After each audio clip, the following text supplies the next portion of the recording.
মেয়েটি যেন বড় কেমন কেমন, যোগাযোগ রাখে না কারোর সঙ্গেই।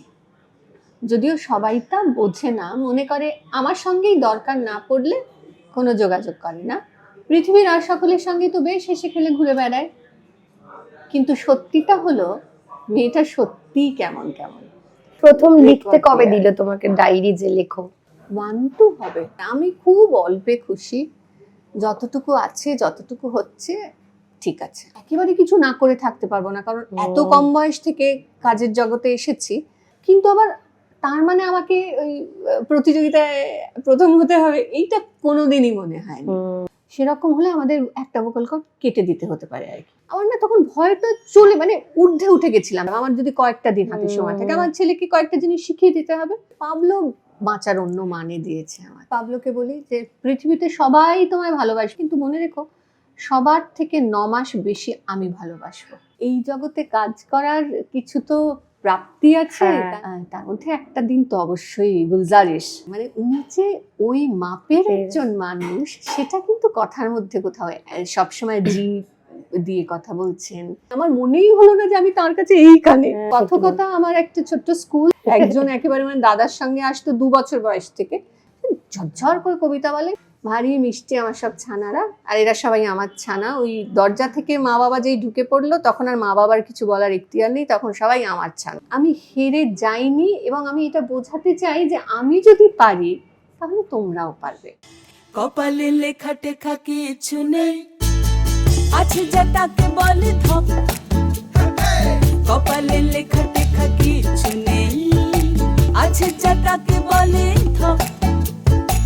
গল্প জুড়ে তার শুরু হলো আবার বৈঠকে বৈঠক। গল্প জুড়ে তার শুরু হলো আবার বৈঠকে বৈঠক। মেয়েটি যেন বড় কেমন কেমন, যোগাযোগ রাখে না কারোর সঙ্গেই। যদিও সবাই তা বোঝে না, মনে করে আমার সঙ্গেই দরকার না পড়লে কোনো যোগাযোগ করে না। পৃথিবীর আর সকলের সঙ্গে তো বেশ হেসে খেলে ঘুরে বেড়ায়। কিন্তু সত্যিটা হলো, মেয়েটা সত্যিই কেমন কেমন। একা একা একলা একলাই থাকে। তেমন তেমন দরকার হলে যাদের সে কাছের মনে করে তাদের নির্দ্বিধায় ফোন করে বলে সবটা। সাহায্য চায় কখনো কখনো। তখন তার মোটেও মনে হয় না এই ফোনটা করার জন্য তাকে আগে 364 দিনও যোগাযোগ রাখতে হতো, না হলে সে যে স্বার্থপর বলে চিহ্নিত হবে। মেয়েটির কেন যেন মনে হয় দরকারে তার সঙ্গেই কথা বলা যায়, সাহায্য চাওয়া যায়, যে খুব খুব নিজের। মেয়েটি অবশ্য নিজের প্রয়োজনের কথাও সেভাবে 5 জনকে বলতে পারে না, পারেনি কোনোদিনই। হাতে গোনা গুটি কয়েক তেমন মানুষ আছে যারা মেয়েটির এসব কথা বারবার শুনে বিরক্ত, তবু মেয়েটি তাদেরই বলে এসব এবং বারংবার বলে। আসলে মেয়েটির মনের মধ্যে যে এই নিজের বিষয়টির একটা সুস্পষ্ট সংজ্ঞা আছে। এতদিনে যদিও মেয়েটি জানে বোঝে যে সে নিজে ছাড়া আর কেউই সেই সংজ্ঞার অর্থ জানতে আদৌ আগ্রহী নয়, তবু মেয়েটি ওই সংজ্ঞা বদলাতে পারে না। মেয়েটিকে বাইরে থেকে দেখলে অবশ্য একবারও মনে হয় না যে সে একলা একা থাকে, বরং তাকে দেখলে এর উল্টোটাই মনে হওয়া স্বাভাবিক। দিব্যি কাজ করছে, ঘরকন্যা করছে, হিল্লি দিল্লি যাচ্ছে, তার হাসি মুখের ছবিতে সোশ্যাল মিডিয়া গম গম করছে। তবু মেয়েটা কোথায় যেন কেমন কেমন। মেয়েটা এখনো মনে করে যারা লোক দেখানো কাছের মানুষ তাদের সঙ্গে রোজ যোগাযোগ রাখতে হয়। 2 দিন ছাড়া ছাড়া তাদের নিয়ম করে 2 লাইন লিখতে হয়, কুশল জানতে চাইতে হয়, ভালো থেকো বলতে হয় সোচ্চারে। আর যাদের সঙ্গে তেমন টান আছে তারা তো জানে মেয়েটি ঠিক আর 5 জনের মতো নয়। মেয়েটি সেভাবে নিয়মের তোয়াক্কা করে না, বিশেষ করে সম্পর্কের ক্ষেত্রে। দিনের পর দিন কথা না হলেও তারা জানে মেয়েটি নিশ্চুপে তাদের মনে রেখেছে, যত্ন করে রেখেছে। মেয়েটির এহেন আচরণে ভালো কিছু যে তেমন ঘটে না সে তো বলাই বাহুল্য, কেবল ভুল বোঝা বাড়ে আর বেড়েই চলে। তারপর একদিন মেয়েটা রাত ভোর ভাবে এবার একটু বদলাতেই হবে নিজেকে। কিন্তু তারপর আবার সেই খোলসেই ঢুকে পড়ে। যেখানে আছে তার মন গড়া পৃথিবী, যেখানে সে এখনো অপেক্ষা করে তেমন কাছের মানুষের, যে তার দিকে আঙুল তুলবে না, বরং হাত বাড়িয়ে দেবে। হয়তো এই অপেক্ষা আসলে বোকামো, তবু মেয়েটি যে বোকাই থাকতে চায় আজীবন। তো রিনু নিজেকে এভাবে বুঝতে কবে থেকে শুরু করলো? এইরকম হাবিজাবি লেখা, এই যে নিজেকে হ্যাঁ। বোঝার নানান হাবিজাবি বিষয়গুলো, এগুলো খাতা ভর্তি, পাতা হ্যাঁ। ভর্তি। আর সেটা খানিকটা আসলে আরেকটু পিছিয়ে গিয়ে বলি, একদম ছোট থেকে বাবা হাতে ডায়েরি দিয়েছেন এবং বলেছেন যে রোজ নিয়ম করে লিখতে হয়, পড়তে হয় আর লিখতে হয়। পড়া বলতে পড়ার বই নয়, তার বাইরে কিছু পড়তে হয় আর লিখতে হয়। এই লেখাটা ডায়েরি বলতে আজ সকালে এই সময় উঠলাম, এই সময় খেলাম, এই সময় ঘুরতে গেলাম নয়, ডেইলি ব্লগ নয় আর কি, একদম নয়। যা মনে হচ্ছে, হ্যাঁ। কোন দিন একটা ভাব প্রকাশ। ভাব প্রকাশ, কোনোদিন যদি কিচ্ছু লেখার না থাকে, একটা নতুন শব্দ শিখেছি, খবরের কাগজে একটা নতুন শব্দ পড়েছি, সেটাও লেখা যেতে পারে। কিন্তু এটা একটা বিশাল থিওরি নয় বলো, আমাদের মন খারাপের সময় এটা কত কাজে দেয়। এবং ফিরে দেখলে ভীষণ ভালো লাগে যে আমি আসলে এরকম তুমি ছিলাম। দেখো ফিরে ফিরে ডায়েরি গুলো। হ্যাঁ, এবং মজার আজকে একটা অদ্ভুত জিনিস, এই বইটা নামাতে গিয়ে চিরকুট পেলাম। ও আমি না মা, পাবলোকে এরকম এরকম লিখে লিখে রেখে যেতাম, পড়ো পড়ো একটু চিত্রটা পড়ো। দুখানা এর মধ্যে ঢোকানো আছে। এগুলোতে পাবলোর লেখা নেই। সোনা বাবা পড়াশুনো করে খেয়ে নিও, গরম জলে স্নান করো, শুকনো করে ভালোভাবে গা মুছে ওষুধ লাগিয়ে জামা, স্কুল ড্রেস, জাঙ্গু, গেঞ্জি সব ইস্ত্রি করে তবেই কিন্তু পড়তে হবে। বাপির চাবি তোমার ব্যাগে ভরে দিলাম, দাদাইয়ের সঙ্গে বাড়িতে থাকবে, আমি পরে আসবো, অবশ্যই ওষুধ খেও, মা তোমাকে সবচেয়ে বেশি ভালোবাসে। এটা আবার পুনশ্চ বলে পরের পাতায় লিখেছি। বাপিকে বলবে অবশ্যই যেন আমাকে 9:30টার পর একবার ফোন করে, বাড়ির চাবি রেখে যেতে হবে, কোথায় আমি তখন কথা বলে নেব। আর হ্যাঁ, বাপিকে বলবে তোমার ওষুধ লাগানোর সময় হেল্প করে দিতে, পরীক্ষার জন্য বেস্ট অফ লাক, দারুণ হবে, লাভ ইউ। এটা আমি রোজ সকালে যখন ওই লাইভ করতে বেরোতাম, ওর ব্রেকফাস্টটা সাজিয়ে আর ওর লাঞ্চটা রেডি করে এরকম একটা করে চিরকুট রেখে যেতাম। হ্যাঁ, তো সেই এই একটা বেরোলো, আর এটা পুচকে সেটা এরকম। আর সাধারণত কিচ্ছু লেখার না থাকলেও একটা করে আমি স্টিকি নোট মতো রেখে যেতাম। একদিন হঠাৎ আবিষ্কার করলাম, তখনও ক্লাস 3 বা 4-এ পড়ে, যে ও উল্টো দিকে উত্তর লিখেছে। ও উল্টো দিকটা ফাঁকা ছিল, সেইটা আজকে নেই, সেটা আমার কোনো ফাইলে আছে, আমি সকালে বেরোনোর সময় আর পেলাম না। সেটাতেও লিখেছিল, মামাম সব করে নেব, তুমি একটুও চিন্তা করো না, বুয়া বাবা লাভস ইউ টু, লিখে গেছে। এইটা আমার কাছে মানে ভীষণ, যে তারপর থেকে ও আমাকে ওরকম লিখে লিখে যেত। সে মানে ওই যে সোনা বাবা গুড মর্নিং, বাতাবি লেবু ব্যাগে দিলাম, মিনিকে দিয়ে দিও, লিভার টনিক খেও। তো ক্লাস 3তেই হাতের লেখা বুঝতে পারতো? হ্যাঁ হ্যাঁ, বাবা পাবলো সুন্দর, মানে পড়তে পারতো, বুঝতে পারতো সবটা, সেটা। তো এই এই লেখা, ওই যে নিজেকে বোঝার ওই যে লেখা, সেইটা না ওই ছোট থেকে তৈরি হয়েছিল। আমিও সেটা ওর মধ্যে ঢুকিয়েছি বলেই ও বোধহয় পড়তে পারে বা বুঝতে পারে। সেটা হতে পারে। আজকে আর বলার কিছু নেই, আজকে আমাদের সঙ্গে আছে রিনিদি। রিনিদিকে আমি অনেক ছোটবেলা থেকে চিনি, প্রায় 22 বছর। মানে ভাবা যায় তখন আমিও ছোট ছিলাম, দুজনেই ছোট ছিলাম। এবং পাবলো যে আসছে সেই কথাটা বোধহয় আমরা সবার আগে ওই সময় জানতে পেরেছিলাম, কারণ আমরা হাউমাউ খাওয়ে সেটে ছিলাম এবং মৌদি প্রথম অ্যাঙ্কারিং শুরু করে, তারপরে মৌ সুলতানার পর আসে রিনি বিশ্বাস, এবং হাউমাউ খাও সেটে তখন তো আমি হাল্লা ক্যাফের ম্যানেজার। হঠাৎ দেখলাম রিনিদি অসুস্থ হয়ে পড়লো, সবাই যত্ন নিচ্ছে যে কিছু হয়েছে, তো তারপর জানা গেল তখন আমার একটা ছোট্ট প্রেম ছিল ওখানে। এটা আমি ভুলে গেছিলাম, মনে পড়লো। সেখান থেকে খবরটা এলো যে রিনিদি বোধহয় কনসিভ করেছে, অসুস্থ হয়ে পড়েছে, ও বোধহয় শোটা করতে পারবে না। তারপরে রিমঝিম এলো তারপরে শোতে। এই তখন থেকে পাবলো আসছে এবং রিনিদির জীবন যে বদলাচ্ছে, না পুরো বদলটা আমি জানতাম না, কিন্তু অন্য কেউ আসছে এবং রিনিদি পুরো অকুপাইড হয়ে যাবে অন্যভাবে সেটা জানতাম। এবং তখন নতুন রিনিদির জন্ম হলো আর কি সেখান থেকে। যাই হোক, আজকে একদম ছোট্ট রিনু থেকে গল্প শুরু করব, কারণ আমার খুব ভালো লাগছে যে হয়তো আমাদের সবার ছোটবেলা তো একরকম হয় না, কিন্তু তোমার ছোটবেলাটা যেরকম আমরা চাই সেরকম গল্পের মতো ছোটবেলা। তো একটু গল্প দিয়েই শুরু হোক, যে তুমি বড় হয়েছে কোথায় ছোটবেলায়, মানে আহ, জন্মেছো কোথায়? কলকাতা, আচ্ছা। একদম কলকাতায় রামকৃষ্ণ সেবা প্রতিষ্ঠান, মানে শিশু মঙ্গল বলে যেটা সবাই চেনে, সেটা এমনিতে বোধহয় মাতৃসদনে হওয়ার কথা ছিল, কিন্তু মার চূড়ান্ত অ্যানিমিয়া ধরা পড়ে, ফলত বাপরে। হ্যাঁ ডাক্তারবাবু বলেছিলেন হসপিটালে ভর্তি করতে হবে বহু আগে ইত্যাদি, মানে কিছু জটিলতা হয়েছিল, সেই জন্য একজন ডাক্তার বাবুর কাছে রেফার করা হয়। পরবর্তী সময় আমি শিশু মঙ্গলে হই। তারপর থেকে বেশ কবার ঠাঁই নাড়া, কারণ তখনও ভাড়া বাড়ি, একবার টালিগঞ্জ, একবার বেহালা, তারপর একবার কসবা, আবার টালিগঞ্জে 15 বছর, সেখান থেকে বাবাই বাড়ি করে বেহালাতেই, মানে মা বাবা এখনো বেহালাতেই আছেন আর কি, বেহালা ট্রামডিপোর কাছে। এটা আমার ছোটবেলার বেশ অনেকটা বছর কেটেছে বেহালা চৌরাস্তার একটা বাড়িতে, যেখানে আমার ছোটবেলার স্মৃতি, মানে সেই আবছা আবছা, ওখানে কিন্ডারগার্টেনে পড়া, মা বাবাই বেরিয়ে যাচ্ছেন অফিসে, আমি পিসির কাছে থাকছি, সেগুলো মনে পড়ে। পিসি নিজের পিসি ছিল? না, এইটা যে জানতে পেরেছি কিন্তু অনেক বড় হয়ে, যে পিসি আমার নিজের পিসি নন। আমার নিজের বোধও ছিল না, তাদের মা বাবার সেই পিসির সঙ্গে আচরণ দেখেও বুঝিনি, মানে তিনি যে আমাদের বাড়িতে কাজ করেন বা সহায়িকা, আচ্ছা। এগুলো একদম বুঝিনি। পিসির কাছে আমি সমস্তটা করেছি, পিসি আমাকে স্কুল থেকে আনতে যায়, মা বাবা দুজনেই তো চাকরি করেন, তারা তো সকালে বেরিয়ে যান, এবং তারা যখন বাড়ি ফেরেন আমি প্রায় ঘুমন্ত, আমার খাওয়া দাওয়া হয়ে যায়, তারপরে তারা ফেরেন, কারণ চিরকালই ওই আর্লি ডিনারের লোক আমি।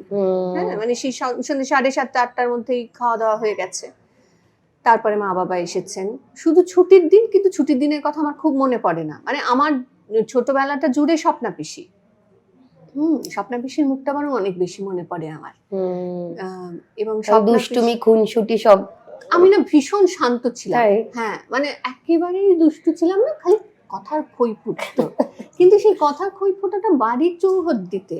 মজার ব্যাপার হচ্ছে বাইরে গিয়ে মা যতই বলছে, কেউ কিছু জিজ্ঞেস করছেন বলো বলো, তখন মুখ থেকে আর তোমাকেও কি কথা- বলতো কবিতা বলো, ইয়ে করো? খুব বেশি বলতো মন- না, আমার হ্যাঁ। খালি যেটা মনে হয়, যেটা খুব মন খারাপ হতো, সেটা হচ্ছে কেউ চকলেট ক্যান্ডি কিছু আনলেই বলতো তুমি দিয়ে দাও, হ্যাঁ। সবাইকে দিতে হয়, ভাগ করে খেতে হয় বলে আমার হাত দিয়ে সবাইকে সবাইকে। দিয়ে দেওয়া হতো। আমার সেটা খাওয়ার অনুমতি ছিল না, দাঁত খারাপ হয়ে যাবে, এই একটা আমার বাবার ছিল, এবং সেই জন্য আমার ছোটবেলায় মনে আছে, তখন না খুব সুন্দর সুন্দর সেই টিনের কৌটো, তুই দেখিস নি আমার হয়তো মনে বা, হয় না, আমি হ্যাঁ, দেখেছি। মানে সেগুলো পরবর্তী সময় বাড়িতে সেলাইয়ের বাক্স হিসেবে হ্যাঁ। থাকতো, অনেকেই রাখতেন, সুন্দর দারুণ দারুণ, বিদেশ থেকে কেউ এসেছে, দারুণ দারুণ সব ওরকম, এখন কুকি টিন যেগুলো হ্যাঁ, হয়, হ্যাঁ, হ্যাঁ, হ্যাঁ। ওই ধরনের বক্সে চকলেট আসতো, সেগুলো নেই সবাইকে, আমিও তো, মানে ওটাই স্বাভাবিক, ওটা যে নিজে একা খেতে হয় বা গুছিয়ে রাখতে, জানি না সবাই খেতে। আর আমার মানে সবাই কারা, এখন তো লোক খুঁজে পাওয়া যায় না, কাদের দিতে তুমি? প্রচুর মানুষজন, বাবাই মার বন্ধু বান্ধবী আসতেন, তাদের বাচ্চা টাচ্চা সেরকম। মনে আছে আমাদের দুটো ঘর, একটা বিরাট টানা বারান্দা, একটা খাবার ঘর মতো এরকম, যে বেহালা চৌরাস্তার বাড়ি। এবার দুটো ঘরের একটা তো শোবার ঘর, মানে যেখানে আমি, মানে রিনু থাকে তার মা বাবা এর সঙ্গে, আরেকটাতে পিসি থাকে, পিসি যেই ঘরে থাকে সেই ঘরে পিসির সঙ্গে বই থাকে, মানে সারা বাড়ির সেই ঘরটার চতুর্দিকে বইয়ের আলমারি এবং বই থাকে। সেইখানে একটা আলমারি ছিল, এইরকম বইয়ের তাকও আগে খুব দেখা যেত, এরকম ডালাটা খুলে ভেতরে ঢুকিয়ে দেওয়া যেত, হ্যাঁ। আবার টেনে নামানো যেত, এরকম। হ্যাঁ হ্যাঁ। একটি বাচ্চা এসেছিল, সে এসে তার খুব পছন্দ হয়েছিল, আর আমাদের তালা টালা দেওয়া থাকতো না, টাক করে নিয়ে বারবার করে ওটা খুলতে গিয়ে ভেঙে এ ফেলতো। বাবা। এটা আমার খুব মনে আছে, আমার খুব দুঃখ হয়েছিল, কেউ কিছু ভেঙে ফেললে আমার বড্ড হ্যাঁ। দুঃখ হতো, এটা আমার মনে আছে। আমি তখন নেহাতি ছোট, 3 3.5 হবে হয়তো, হ্যাঁ। কিন্তু ওই ভেঙে ফেলার গল্পটা এবং ওই ভাঙা পাল্লা বহুদিন ওইভাবে ভেতরে ঢোকানো, ওটা ওরকম খালি, এটা আমার মনে আছে। এইটা ছোটবেলা। আর প্রথম লিখতে কবে দিল তোমাকে ডায়েরি যে লেখো? 1 2 হবে। 1 2 লিখতে যখন শিখেছো মোটামুটি? লিখতে শিখেছি আরেকটু আগে, একদম নার্সারি থেকেই লিখতে শুরু করেছি, পিসি লেখা শিখিয়েছে বাড়িতে এসে, পিসি মানে তখন ওই অ আ ক খ ABCD 1 2 3 4 এগুলো স্লেটে লিখেছো? স্লেটে লিখেছি বলে মনে মনে পড়ে নেই। না। হ্যাঁ, যেটা মনে আছে ওই ছোট্টবেলা স্কুলে পড়াকালীন, সেটা হচ্ছে মা আমাকে স্কুলে নাচ তুলিয়ে দিচ্ছেন, মানে টিচার কিন্ডারগার্টেনের অনুষ্ঠানের জন্য আন্টি বলতাম সেই স্কুলের টিচারদের, তারা বোধহয় মাকে দেখিয়ে দিচ্ছেন নাচের স্টেপ, সেটা ওই সময়টা মনে পড়ে না, কিন্তু মা আমাকে নাচগুলো তুলিয়ে দিচ্ছেন, এবং ওই ঋতুরঙ্গ ধরনের কিছু, একটাতে হলুদ শাড়ি পরানো হচ্ছে, আরেকটাতে নীল শাড়ি, এবং দুটো নাচ তুলিয়ে দিচ্ছে মা, এটা আমার মনে আছে। মা সকালে ড্রেস পরিয়ে দিচ্ছে, এটাও মনে আছে, ড্রেসটাও মনে আছে আমার, নিউ চিলড্রেন্স হোমের ড্রেসটা কি রঙের ছিল, ইউনিফর্ম কিরকম ছিল সেটাও মনে আছে। আর ওই ডায়েরি লেখার ব্যাপারটা সম্ভবত 1-2, আমার বাবা আসলে স্টেট ব্যাংকে চাকরি করতেন, বাবাইদের তো ওই ব্যাংকের ডায়েরি থাকতো, আর আমার বাবা সংগঠন মানে ইউনিয়নের মানে সক্রিয় সদস্য ছিলেন, ফলত বিভিন্ন কনফারেন্সে গেলেই ডায়েরিটা, ডায়েরি আর pen, diary writing pad, notepad মতো, আর সেই রকম ওটা আমার কাছে খুব আকর্ষণের একটা জায়গা ছিল। বাবাই এলেই আজকে কি দিয়েছে মানে আমার ডায়েরি জমানো একটা নেশা, কারণ সেটাতে লিখবো বলে ওই রকম লেখা, ছবি আঁকা লেখা। আমার মেয়ে তো পুরো এঁকে এঁকে, ডায়েরির আর কিছু নেই, শুধু আঁকবে। হ্যাঁ, আমার ছেলে এখনো, মানে আমি খালি ভাবি কিরকম হুবহু এক হয়, আমি যা করতাম পাবলো ঠিক তাই করে। আমি কোনোখান থেকে একটা ডায়েরি পেলাম, এটা কি ডায়েরি, মানে ও নিয়ে নেবে। আমার লাগে না, তোমার অনেক আছে, এই এক্স্যাক্টলি, অনেক আছে, আরে অনেক আছে, আরে তোরও অনেক আছে, না তোমার অনেক আছে, ও নিয়ে চলে গেল, ওর লাগবে ডায়েরি। হ্যাঁ, ডায়েরি আর বাচ্চাগুলো সেম পুরো কি রকম। আমি তাই করতাম বাবাকে, আর বাবাকে আবার তখন ওই রেনল্ডস এর একটা ইউজ এন্ড থ্রো শুরু হয়েছিল, সাদা নীল ঢাকনা ছিল, হ্যাঁ সেই পেন, আমার কি পেনের কাঙালপনা এখনো যায়নি, এখনো যায়নি, আমারও তাই। উফ কি পেন আমি পছন্দ করি। কোথাও গিয়ে জানো জেডব্লিউ ম্যারিয়েটে, জানি না কি বলবো, একটা দারুণ পেন দিয়েছেন, লেটার প্যাড ছিল, আমরা জাস্ট একটা শুটিং এর জন্য হালকা একটুখানির জন্য ছিল, আমি জাস্ট পেনটা যাকে যা হবে হবে। একদম একদম, আমিও যেখানে দেশে বিদেশে রুমে যে পেনটা থাকে আর নোটপ্যাডটা সেটা নিয়ে আসি, নিয়ে চলে আসি। মানে অন্য সুভেনিয়ার আনলাম কি আনলাম না, ওই যে লেখাওয়ালা একটা পেন, ওইটা আমার খুব পছন্দের জিনিস। সত্যি তাই। এইটা কিভাবে যেন আমার একটা জিনিস জিজ্ঞেস করতে ইচ্ছে করছে, রিনিদির চুলটা ছোট কি ছোটবেলা থেকে? হ্যাঁ, সেটাও একদম ছোট থেকে, আসলে স্কুলে ভীষণ কড়াকড়ি ছিল, একটু কাঁধের কাছাকাছি এলে হ্যাঁ বাবারে বেঁধে যেতে হবে। এবার মা ওই আমাদের স্কুল বাসের দুটো ট্রিপ ছিল, একটা 8:30 আর একটা বোধহয় 9টা বা মাল্টিপারপাসে করতাম। হ্যাঁ, এবার এই যে সকালে ফার্স্ট ট্রিপে বাস আসবে আর তার মধ্যে করে দিতে হবে, চুল বেঁধে দিতে হবে, ওটা আমার মায়ের কাছে। মা তো অফিসে যাবেন তার আগে, মানে তার প্রচুর কাজ তার আগে। হ্যাঁ, চুলটাও বাঁধা যদি একটা আরেকটা কাজের মধ্যে, বাপরে বাপ। আমি কোথায় ক্লাস 1-2 থেকে পার্লারে মা নিয়ে গিয়ে চুল কাটায়, তার আগে পর্যন্ত বাবার সঙ্গে গিয়ে এমনি ইটালিয়ান সেলুন এই ধরনের, সে মানে পাড়ার এমনি সেলুনে। উমা বোধহয় তার নাম ছিল, উমা কাকু, তার সেলুনে ওই চেয়ারের উপরে একটা কাঠের তক্তা পেতে বসিয়ে, হ্যাঁ ওই রকম ছেলেদের মধ্যে চুল কাটা।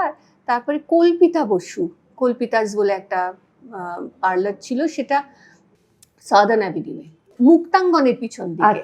হ্যাঁ, মা ওখানে নিয়ে যেত। বাপরে, হ্যাঁ, তখন আমরা টালিগঞ্জ ফাঁড়ির কাছে থাকি, মা ওখানে আমার চুল কাটতে নিয়ে যেত, এবং বয় কাট, মানে ওই যে বয় কাট। এখন তো আমি এটাকে ইয়ে করেছি যে বয় কাট, মানে বয়রা কেটেছে বলেই যেটা বয় কাট। হ্যাঁ, কিন্তু বয় কাটই বলতো তখন, কারণ ছেলেরা ছোট চুল রাখে বলে, তাই ওই জন্য হয়তো না। আমি এখন ওই জন্য বয় কাটটাই বাদ দিয়ে দিয়েছি, বব কাট, ছোট চুল, শর্ট হেয়ার, ছোট চুল।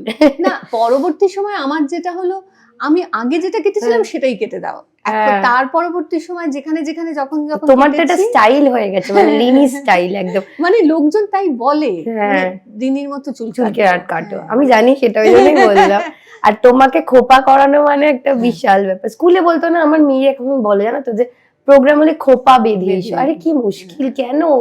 হ্যাঁ, না আসলে ওই যে কিছু চিরাচরিত ধারণা আছে না, নাচ করলে তাহলে তোমায় খোপা বাঁধতে হবে। আরে মা গো, হ্যাঁ, মানে এখনো ওইগুলো কিছু আছে। ভালোও লাগে, মানানসইও, মানে যে জসমিন দেশে জদাচার বলে, এবং সানকাল। কিন্তু তোমার এই হেয়ার কাটটা আমার খুব পছন্দ, এবং তুমি যে সুন্দর শাড়ি ঠাড়ি পরো তার সাথে যে হেয়ার কাটটা, মানে এটা একটা আলাদা স্টাইল। হ্যাঁ, মানে এইটা একটা সময় মনে হয়েছিল যে একটু অন্যরকম করলাম না, যখন 35 বছর বয়স হলো তখন মনে হলো আর তো সারা জীবনে দেখাই হবে না, অন্যরকম চুল হলে কিরকম হতো। তখন চুল বড় করলাম একবার, প্রথম চুল বড় করলাম, কিছুদিন রাখার পরেই পাবলো বলতে লাগলো, মাম্মা অন্য লোকের মতো লাগছে, মানে মাও লাগছে না। তখন বাধ্য হয়ে সেটাকে আবার ছোট করে ফেললাম। তারপরে কোভিড এসে বাধ্য করলো, তখন তো আর বাড়ি থেকে বেরোই না, তখন সবটা বাড়ি শুধুমাত্র শো করতে বেরোতাম, মানে ওই লাইভটা করতে যেতাম। আর বাড়ি এসে সমস্ত কাঁচা ধোয়া ওই রকম ভীষণ ভাবে, যেহেতু শ্বশুর শাশুড়ির বয়স হয়েছে, আমার মা বাবা অনেক বয়স্ক, এবং আমার মা বাবা দুজনেরই খুব বেশি রকম কোভিড হয়েছিল আসলে। আচ্ছা, সবটা মেনটেন করতে গিয়ে আমি আর কোথাও যেতাম না। ওই সময়টাতে আরেকবার চুল বড় হলো, সেটা অনেকটা এত অবধি চলে এলো, তখনও পিনাকিও বলতে লাগলো, পাবলোও বলতে লাগলো, তখন গিয়ে আবার চুল কাটার জন্য আমি যার কাছে চুল কাটি ফিরোজকে বলাতে ফিরোজ বললো না এইটা করতে রাজি হলো না, তখন ও বব ব্লান্ট বলে যে কাটটা হয় বললো থোড়া চেঞ্জ করতে हैं, বলে বব ব্লান্ট করলো। সেটা কিছুদিন রাখার পর আবার পাবলো বলতে লাগলো না এটাও ঠিক তুমি না। মানে এখন ছেলের কথাটা একটু বেশি হ্যাঁ। এই করি আর কি, প্রায়োরিটি না হলে তো রেখে যাবে। আর ও ইচ্ছে হয় যে ঠিক আছে হ্যাঁ। ওর কথা শুনি। তখন আমি বললাম ঠিক আছে, আর সবচেয়ে বড় কথা হচ্ছে এইটা হলে কিচ্ছু করতে হয় না, স্নান হ্যাঁ। করলাম মাথা মুছলাম ব্যাস মিস হয়ে গেল, হয়ে গেল, কত আর কাজ কমে কিছুই গেল। করতে হয় না। হ্যাঁ, উফ বাবা। কোনো চুল নিয়ে ঝামেলা নেই। হ্যাঁ, আবার কেটে ফেলেছি। এখন যেটা নিয়ে আমাদের বাড়িতে সমানেই চায় পে চর্চার বিষয় সেটা হচ্ছে চুল রং করা উচিত না উচিত না। আমি রং করার পক্ষে নই, মানে একটা সময় রং করেছি সাজের এই হিসেবে, মানে লাল করলাম মুখ করলাম তুসুক করলাম। আর এখন পাবলো কালকে না পরশু কালকেও বলেছে মাম্মা সাদা দেখা যাচ্ছে, আমি বললাম, ভালো তো না এখনই কেন, 50 হোক 55 হোক, আমি বললাম, আর তো কতদিন বাকি, না ঠিক আছে তারপরে করো, মানে এখনো সাদা চুল তোমার ভালো লাগে কিন্তু তুমি এখনই কেন তোমাকে সাদা ভালো রাখবে? লাগে না মানে বেসিক্যালি। তুমি মুদ্রা কথা হচ্ছে তুমি এখন রং করো, হ্যাঁ, মানে ঘুরে ফিরে তুমি এখন রং করলেই পারো। তাই এখন আবার আমি ভাবছি যে ঠিক আছে, আসলে এখন আমি যেহেতু সমান মানে রেগুলার টেলিভিশন শোজে আসছি না, আমি খুব অলস এই সব ব্যাপারে, থাক আবার রং করবো ছেড়েই দিই, না করেই তো চলে যাচ্ছে এরকম একটা ব্যাপার। আমার সাদা চুল ভালো লাগে, বেশ আচ্ছা। একটা বেশ বোদ্ধা ব্যাপার। ও, ছোটবেলায় তো নিশ্চয়ই তোমাকে পাত্তা দিত না। আমার ক্ষেত্রে যেটা হয় যে হ্যাঁ। বাচ্চা দেখতে রোগা পাতলা একটা মেয়ে, বাবা একদম পাত্তা দেয় না। পাত্তা দিত না, কিন্তু আবদার বা প্রশ্রয়ও পেয়েছি, মানে আমিও ওইটা ভীষণ পেয়েছি। মানে আমি তো একদম জুনিয়র মোস্ট থেকে সিনিয়র মোস্ট পুরো ফেজটা দেখলাম, মানে এই যে 25 বছর, আমার 1 ফেব্রুয়ারি 26 হয়ে যাবে আসলে ইন্ডাস্ট্রিতে, শুরুটা কি খাস খাস খবর দিয়ে। এবার এই পুরোটা দেখলাম তো, সেখানে আমি দুটোই পেলাম। তখন কেউ কোনো একটা কিছু নিয়ে আলোচনা করছে, আমি সামনে এই চুপ রিনি আছে, মানে রিনি ছোট, আর তারপরে এই রিনিদি আছে, রিনিদি খুব বড়, মানে রিনিদির সামনে বলা যায় না। আমি দুটো পেজই দেখেছি, সেটা বেশ মজার। আমি কিন্তু অনেকেই বলেন যে এই ইন্ডাস্ট্রিতে অনেক খারাপ অভিজ্ঞতা, আমার সেই রকম খারাপ অভিজ্ঞতা কিছু বলতে নেই। এখন আমি পুরো টানা কাজ করেছি সেরকমটা না, আমি খুব বাছাই করে করেছি, অনেকটা সময় করিনি, অফ থেকেছি, বা আমি খুব সময়টা মানে বেঁধে নিয়েছি নিজের মতো করে, এইটুকু সময় কাজ করব বাকিটা করব না। এইসব কারণে হয়তো আমার আসলে অমুকটা তুমি করতে হয়তো হবে, ঝামেলায় কখনো নিজেকে জড়াওনি বলে এটাও ওটা হতে হতে পারে। পারে। তোমার ভালো লাগেনি, তুমি নিজেকে জাস্ট সরিয়ে এনেছো। একদম আমি কোনো বিতর্কে থাকতে রাজি নই, হ্যাঁ, থাকতে সেটার চাই জন্যই না। হয়তো সেই জিনিসটা হয়েছে। আর এটাও তোমার হতে পারে। খুব খিদে নেই যে একদম নেই, খুব নয়, একেবারেই নেই। ও যা হচ্ছে হচ্ছে। তার বেশি আমি খুব অল্পে খুশি, যতটুকু আছে যতটুকু হচ্ছে ঠিক আছে। আমার কখনোই ওইখানে যেতে হবে এই না, বাসনা যেমন নেই। ধরো একটা লাইফস্টাইলের লোকে তৈরি হয়ে যায় যে আমার এই লাইফস্টাইলটা চলছে, এবার কাজটা চলে গেলে, যেটা বেশিরভাগ ক্ষেত্রে সকলেরই প্রায় সমস্যা হয়। তো সেখানে তুমি তখন আমার সব সময় মনে হয় ডাল ভাতটুকু তো জুটে যাবে, ঠিক আছে। আর আমার ওই ডাল ভাত এবং জবের থেকে মানে ওই মা হয়েছি 27 বছরে, এবার তখন থেকে ওটাই হচ্ছে আমার মুখ্য, এই যে ছেলেকে বড় করার জন্য যতটুকু প্রয়োজন সেইটুকু যেন হয়। এই দুটোর বাইরে মানে গ্রাসাচ্ছাদন হতে হবে, আর ছেলের পড়ালেখা তার দেখভাল করার ক্ষমতাটুকু যেন থাকে। তার জন্য মানে একেবারে কিছু না করে থাকতে পারবো না, কারণ এত কম বয়স থেকে কাজের জগতে এসেছি, তখনও আমার পড়ালেখা শেষ হয়নি, সেই সময় থেকে এসেছি, তো একেবারে কিছু না করে ওটা সম্ভব না। কিন্তু আবার তার মানে আমাকে ওই প্রতিযোগিতায় প্রথম হতে হবে এইটা কোনোদিনই মনে হয়নি। এটা মা বাবা কোনোদিন শেখাননি যে তোমাকে রেসে ফার্স্ট হতে হবে, মানে প্রথম হওয়ার জন্য কোনোদিন তোমাকে প্রেশার দেয়নি? কোনোদিন দেয়নি। মানে কেন তুই 11 নম্বর পেলি না, তাহলে তুই ফার্স্ট, তুই বলেনি। তুমি যেটা তুমি সেটা, তুমি আরেকটু পড়লে তুই আরেকটু ভালো করতি, এইটা হচ্ছে বাক্য। এর থেকে বেশি কিছু তুমি ততটাই দেবে যতটা তুমি। ছেলেকেও ওই একটাই কথা বলার যে বাবা আমরা দেখছি তুমি কতটা পড়ছো বা কতটা চেষ্টা করছো, এবারে যেটা হবে হবে, যদি ভালো না হয় পরের বার ভালো হবে, আরেকটু চেষ্টা করবে, এবার খারাপ হলে তুমি বুঝে যাবে যে এইটুকু দিয়ে হবে না, তখন তোমাকে আরেকটু চেষ্টা করতে হবে, তাই করবে। প্র্যাকটিক্যাল নলেজ একদম। আর এটা নিয়ে কোনো মাথা ব্যথা নেই, কেন হলো না, ওরে বাবা তাহলে ঠাস ঠাস করে আমার মা বাবা করেনি, আমি সেই আমি পদ্ধতিতে বিশ্বাস নেই, ভালো তো ঠিক হ্যাঁ, আছে। মানে কতটা প্রেসার দেবে, প্রেসারের তো একটা লিমিট থাকে যে হ্যাঁ, যার খিদে নেই, টাকা পয়সা গোছাবার ইচ্ছে নেই, সে ইকোনমিক্স নিয়ে কি করে পড়লো?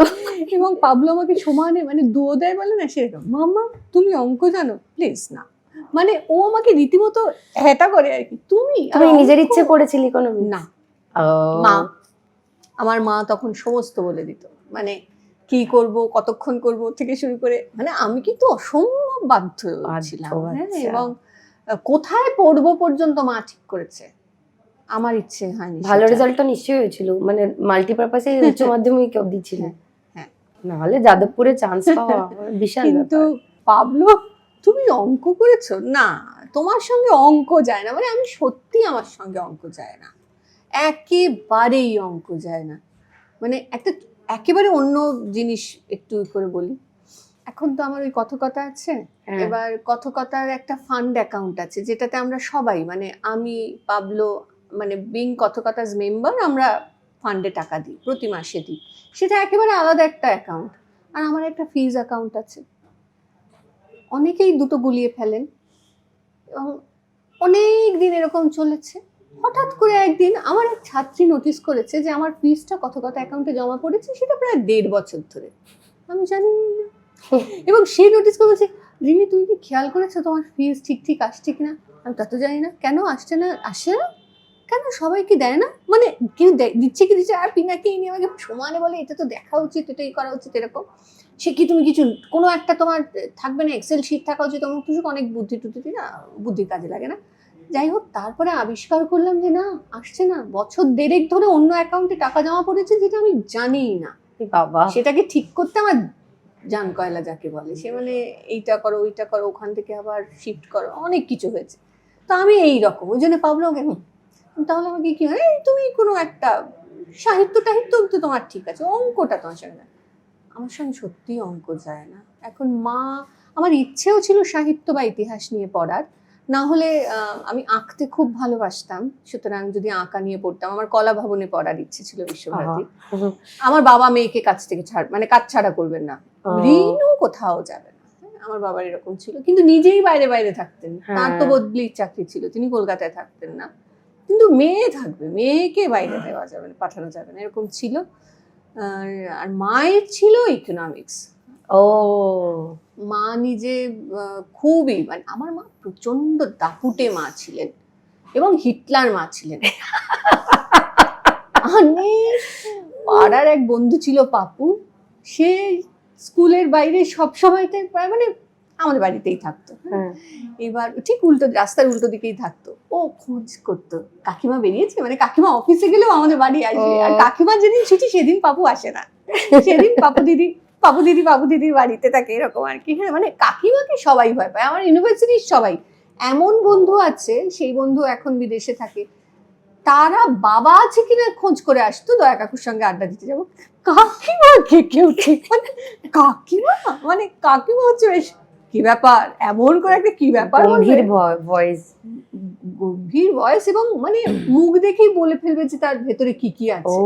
আচ্ছা, একবার একটা অনুষ্ঠান শুনতে গেছি, তখন 11-এ পড়ি, যে বন্ধু আমাকে সেই কার্ডটা দিয়েছে, তার গানের মাস্টারমশাইয়ের অনুষ্ঠান, আমরা 3rd না 4th রোতে বসেছি, বাবাই মা আমি, আমার সেই বন্ধু, আরেক বন্ধু, মানে সবাই আমরা ক্লাসমেট, এবং ছোট থেকেই মাল্টিপারপাসে পড়ি, মা অনুষ্ঠান দেখে বেরিয়েই সে যেই বন্ধুর স্যারের অনুষ্ঠান, সেই বন্ধুর নাম করে বলল, ওর সঙ্গে কি ওর স্যারের কোনো সম্পর্ক আছে, এবারে আমি সত্যি জানি না আছে কিনা, পরদিন স্কুল থেকে ফেরার সময় আমরা 3 জনেই ফিরছি, আমরা 3 বন্ধু, আমি জিজ্ঞেস করেছি, আর অন্যজন যে ছিল সে বলছে তুই কি করে জানলি, আমি জানি না, মা বলেছে, মার কেন মনে হয়েছে, আর তখন কাউকে বলিস না, না আমার দিক থেকে নেই, স্যারের দিক থেকে একটা, মানে স্যার পছন্দ করেন, আমার মা কি করে বুঝলো, মাঝে মাঝে নিশ্চয়ই উঁকি মেরে দেখেছিল করতে করতে,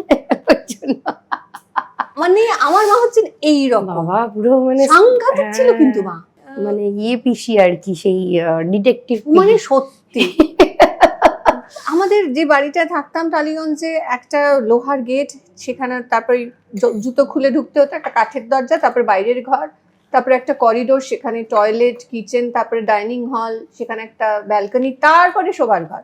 আর ওই যে ব্যালকনি, সেখানে আমাদের এরকম জায়গা ছিল যেখানে আমরা টেবিল মোছার ডাস্টারটা মেলতাম।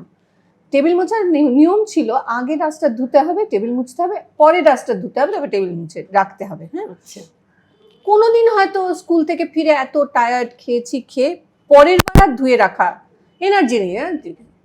ওই লোহার দরজাটা বেল বাজিয়ে লোহার দরজাটা খোলার সঙ্গে সঙ্গে, তুমি আজকে ডাস্টার ধুয়ে রাখোনি? ই বাবা, আমার মা এইরকম ছিলেন, সাংঘাতিক ছিলেন। তো ভাইয়ের সাথেও এরকম করতো? ভাইয়ের মজা হচ্ছে বড়দের সঙ্গেই হয় এগুলো। তাই না? হ্যাঁ, ছোটদের উপর দিয়ে সবটাই বড়দের উপর দিয়ে চলে যায়। সত্যি তাই, এটা আমি দেখেছি। ছোটরা ওরা এলেবেলে, ওরা সবসময় দুধ ভাত থেকে যায়, বড়দের উপরে সমস্ত শাসন। রাগ হতো না তখন ভাইয়ের ওপর খুব একটা? আমার খুব, ভাইকে আমি চিরকাল মানে আমার কত বছরের ছোট তো? 6 বছর। আচ্ছা, ও আমার মানে ঠিক আছে, আহারে আমার সবসময় প্রচুর দায়িত্ব নিতে হয়েছিল। মা অফিসে চাকরি করা, তোমার উপর পুরো ভাইয়ের দায়িত্ব তখন। ভাইয়ের ইনফ্যাক্ট হ্যাঁ, মানে ও স্কুলে খাতা তৈরি করে দেওয়া থেকে ও জুতোর ফিতে বেঁধে দেওয়া, কিন্তু এখন মনে হয় ভুল করেছি। তার কারণ হচ্ছে ও কিছু শিখেনি। তাই না? ইস, এইটা একটা আমাদের অনেকেরই ভুল, মানে আমরা যে ছেলেরা কিছু করে না বলে অভিযোগ করি, আমরা শেখাই না বলে করে না। এবং আমার ভাইয়ের অনেক কিছু করতে না পারার পিছনে আমিও দায়ী। আমি দায়ী হচ্ছে ভাই করতে পারে বলে, কারণ আমি রান্না করতে পারি না। মানে আমার মা একবার খুব অসুস্থ, আমাকে দায়িত্ব দেওয়া হয়েছে রান্না করতে। ভাত, চা এগুলো আমি ভালো পারি, তারপর ডিমের ঝোল, মানে যা খারাপ হয়েছিল ওটা, মানে একদম খেতে পারিনি। পরের দিন বললো, দিদি ভাই আমি জিনিসগুলো দেবো, তুমি শুধু নাড়িয়ে দিও। মানে ওই তখন থেকেও রান্না করতে শিখে গেছে, এখন কি ভালো রান্না করে। এবং মানে বোধহয় আমি পারি না বলে এটা হতে পারে। না, হতেই পারে, কিন্তু সেটাই। আর আমি হচ্ছে মানে সমস্তটা বেশি বেশি পেরেছি আর কি, সেই কারণে আমার ভাই এখন অনেকটাই পারে। কিন্তু মানে একটা সময় পর্যন্ত যে প্রায় কিছুই পারতো না, যেমন আমার বাবা কিছু পারেন না। এবং তাই? হ্যাঁ, আমার বাবা কিছুই পারেন না, পারতেন না। একজন এসেছেন অফিস থেকে, তার সেবার মায়ের অফিস পিকনিকে আমরা গেছি, আর বাবাই বাড়িতে আছেন, বাবাইয়ের ইউনিয়নের কেউ এসেছেন। এবার কথাবার্তার পরে বলেছে, সৌম্য তুমি চা খাবে? তিনি বলছেন হ্যাঁ। নিয়ে এসছেন ঘরের ভেতরে, ইনি বলছে এটা রান্না কর, দেখো তো এখানেই চা চিনি টিনি সব আছে, বানিয়ে নাও। এই বাবা, তিনি এরকম অভিনব চায়ের প্রস্তাব কোনোদিন পাননি। আমি মা বাড়িতে ঢুকেছি, সাথে সৌম্য এসেছিল, তুমি চা খাওয়ালে? বলে হ্যাঁ, ওই বানিয়ে খেলো। আমার বাবা এই জিনিস ছিলেন, তিনি প্রথম জল গরম করা, গ্যাস জ্বালানো, দুধ তৈরি করা শিখলেন নাতি হওয়ার পর। তাই না? হ্যাঁ, নাতি হওয়ার পর সবাই স্বাবলম্বী হতে শুরু করলো। আমার বাবা তো মানে নাতির জন্য তো জান কবুল একেবারে, তাই না? সাংঘাতিক, সবই শিখে গেল, মানে সমস্তটা নাতির জন্য। নাতিকে স্কুল থেকে গাড়িতে নিয়ে আসা, ড্রাইভ করা থেকে শুরু করে নাতিকে স্নান করানো, খাওয়ানো, পড়ানো, তার বোধ তৈরি করে দেওয়া ইত্যাদি, সেটা তো বাবা বটেই। মানে আমার যেমন হয়েছে সেরকম নাতির ক্ষেত্রে, কিন্তু তার সঙ্গে ঘর গেরস্থালির যেটুকু আজকাল করতে পারেন, সেটাও নাতির জন্য। বাহ, সেটাও নাতি হওয়ার পর। কিন্তু কেন যে পারে না, আমি অনেক সময় বলি তুমি কেন করতে পারো না এগুলো? 3জন মহিলা, দায়ী তো 3জন মহিলা, আমার তো কোনো হাত নেই। 3জন মহিলা কারা? বলে আমার মা, তোর মা আর তুই। মানে নিজের মা করতে দেয়নি এক সময়, তারপর আমার মা মানে বউ করতে দেয়নি, আমি করে দিচ্ছি, তারপর আমি করতে দিইনি, আমি করে দিয়েছি সব। সেই জন্য আমি আমার মায়ের কথা ভাবছি যে চাকরি করে এসে বাড়ির গৃহস্থালির সব কাজ করে। এবং কোনো টিউটার ছিল না, কিন্তু আমারও ছিল না। ভাই পরবর্তী সময় একটু পড়েছে, মা পড়া দেখানো সব করেছেন। আমার মাও মাল্টিপারপাস স্টুডেন্ট। হ্যাঁ, মা 65-তে পাশ করেছেন, আমি 95-এ পাশ করেছি। মানে 30 বছর পরে একই স্কুল থেকে পাশ করেছি। বাবা মায়ের কি দেখে শুনে বিয়ে হয়েছে? না না, প্রেম করে? হ্যাঁ একদম। বাবা, মানে ওই সময় মানে একেবারে কি বলবো, বৈপ্লবিক। 1 বছর ওদের বোধহয় 73 সালের এপ্রিলে, খুব ভুল না করলে রেজিস্ট্রেশনটা হয়েছিল। আমার মামা বাড়িতে মেনে নেয়নি, অব্রাহ্মণ ছেলে। এটাই আমি জিজ্ঞেস করছিলাম, বিশ্বাস। অব্রাহ্মণ মানে সাংঘাতিক। আমার দাদুমণি নাকি বলেছিলেন যে আমি 3তলার উপর, 3তলা মামার বাড়ি, 3তলায়, আমি এখান থেকে ঝাঁপ দেব। আমার মা নাকি ব্যালকনিতে দাঁড়িয়েছিলেন, মানে আপনি যাবেন না, করবেন না সেটুকুও বলেননি, দাঁড়িয়েছিলেন। মানে আমি আমার সিদ্ধান্তে অনড় এরকম। ওই জন্যই এত শক্ত হয়ে গেছেন। মা মানে সাংঘাতিক, মানে একদম মানে খুব দৃঢ়চেতা বলতে যেটা বোঝায় মা সেটা। এবং যেটা করবেন সেটা করবেন একদম। মা কোনোদিন আমার এক মামা আছেন, মায়ের পিস্তত ভাই বিলু মামা। বিলু মামা পাবলোকে বলেছে মহারাজ, আমার মা পাবলোকে মহারাজ ডাকে, মহারাজ তোমার দিয়া কোনোদিন সেকেন্ড হয়নি। আমার মা হচ্ছে সেরকম আর কি, কোনোদিন কোনো কিছুতে সেকেন্ড হননি। হ্যাঁ, মানে আকাশবাণীতে গ্রেডেড আর্টিস্ট, কিন্তু গান তোমার মায়ের নামটা একটু বলো। ছন্দা বিশ্বাস। আচ্ছা। হ্যাঁ, ছন্দা ভট্টাচার্য ছিলেন, পরবর্তীতে ছন্দা বিশ্বাস লেখেন আর কি। এবং রবীন্দ্রনাথের গান হেন গান নেই যেটা মায়ের জানা নেই। মা মোটামুটি চলমান গীতবিতান। আমরা যে কোনো গানের কোথাও কোনো কথা আটকে গেলে মাকে বললেই মা বলে দিতে পারতেন, এরকম ছিলেন। মা ইকোনমিক্স নিয়ে পড়েছেন? না, মা বটানি নিয়ে পড়েছেন। হ্যাঁ, সেইটা একটা গল্প। মা এত ভালো করেছিলেন। মা তখন না 11 ক্লাসে হাই সেকেন্ডারি ছিল। আর পরীক্ষা একটা যেটা ফোর্থ সাবজেক্ট বলতো যেটা, সেইটা নম্বর যোগ হতো না, মায়ের সেটা ছিল বায়োলজি। এবার মার বায়োলজি পড়তে ভালো লাগতো না, পরীক্ষা দিতে যাবে না, যে নম্বর যোগ হবে না, নম্বর যোগ না হলে পরীক্ষা না দিলেও চলতো, এরকম একটা কিছু ছিল। দাদুমণি পরীক্ষার দিন সকালে বোধহয় বলছেন, সে কি কেন দেবে না, যোগ হোক বা না হোক, তুমি পড়ালেখা করেছো, এতদিন তো পড়েছো, পরীক্ষায় বসতে হবে বলে নিয়ে গেছেন। এইবারে তখন ডাক্তারিতে চান্স পাওয়া যেত ওই বায়োলজির নম্বর দেখে। সেই নম্বর দেখে মেডিকেল কলেজে ডাক্তারিতে চান্স পেয়েছিলেন। কিন্তু এটা আমি এর আগে কখনো বলিনি, আমার দাদুমণি তখন রিটায়ার্ড। দাদুমণির 3 মেয়ে এবং 1 ছেলে। আমার মামা একমাত্র আর্নিং মেম্বার, আর আমার মা হচ্ছেন কনিষ্ঠ।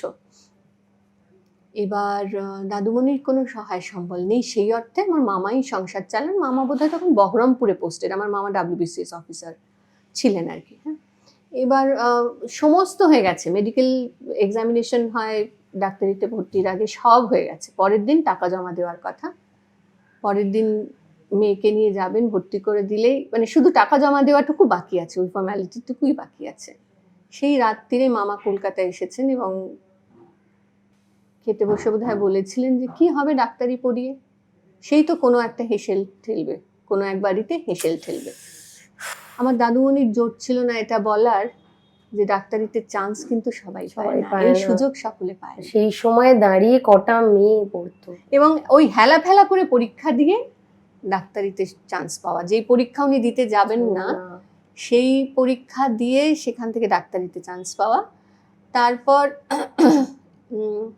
খানিকটা অভিমান করেই যে না তাহলে আর ই করবো না, এবং এটা আবার আমার মামার ইচ্ছেতে যে প্রেসিডেন্সিতেই পড়তে হবে, প্রেসিডেন্সিতে পরবর্তী সময় বটানি নিয়ে পড়েন, বটানি সাবজেক্ট বটানি নিয়ে পড়েন, কিন্তু আর হায়ার স্টাডিজের দিকে মানে আর কিচ্ছু করবো না, ওখানেই ইতি। এবার আমি চাকরি করবো। মা প্রথমে ন্যাশনাল লাইব্রেরিতে কিছুদিন চাকরি করেন, তারপরেই ক্যালকাটা টেলিফোনসে ছিলেন, সেখান থেকে রিটায়ার করেন।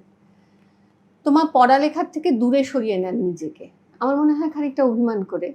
সেই দিন যদি আমার দাদুমণি একটু জোর গলায় বলতে পারতেন যে ও না হয় টিউশনি করে ওর পড়ার খরচটা যোগাবে, ভর্তি হোক না, দেখা যাক তারপরে কোনো না কোনো ভাবে একটা, কিন্তু সেদিন কেউ বলতে পারেনি। আমার না মনে হয় যে মার এই ব্যক্তিত্ব, সেগুলো প্রত্যেকটার পিছনে কারণ আছে।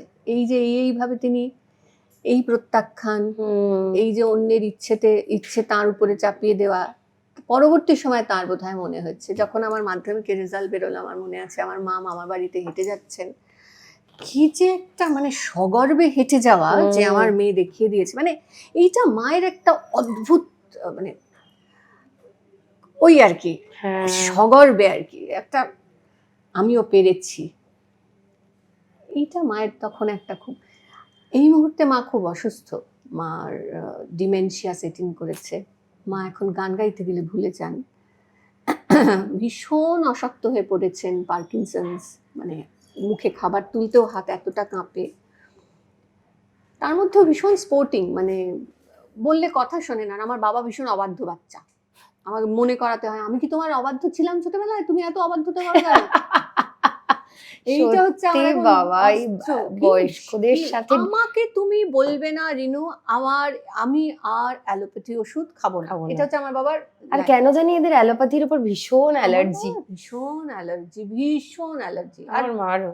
যেই কথাতে পেরে উঠবে না তখন বলবি now leave it Rinu, now leave it, বলে থামিয়ে দেবে। আরে নাও লিভ ইট, আমি আর কথাটা রিনু আর পাকা পাকা কথা বলতে হবে না। আরে আমার আর 1 বছর 50 বছর বয়স হবে, তোমাকে আর পাকা পাকা কথা বলতে হবে না, এমন করে বলবে। ফোন ধরবে না, আর ফোন না। এইটা তো মানে আমার মনে হয় যারা যারা দেখছেন প্রত্যেকের বাবা মার সাথে এটা ঘটে, ফোন তারা মোটেও ধরবে না, কোথায় যে রেখে দেয়। না তারপরে এটা বলে না, চেষ্টা করলাম হলোই না। হ্যাঁ, হ্যাঁ ফোনটা ধরাই গেছে, ফোনটা খারাপ হয়ে গেছে। না না, আমি এখন ওই জন্য ক্যামেরা লাগিয়ে রেখেছি, যখন ধরে না আমি চিৎকার করি মা ফোন ধরো বলে কি করব, মানে ভয়ও লাগে এবং হ্যাঁ।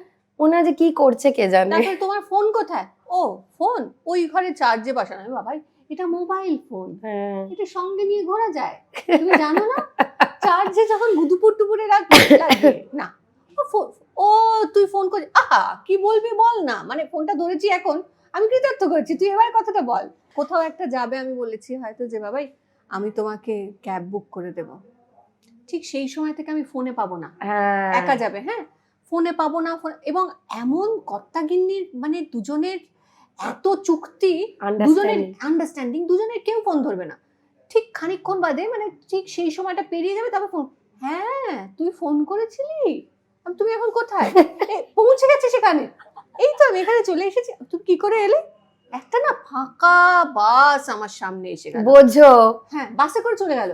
তোমার সামনে, তুমি বাবা এই রাস্তায় বেরোলেই তোমার সামনে ফাঁকা বাস কি করে এসে দাঁড়ায়?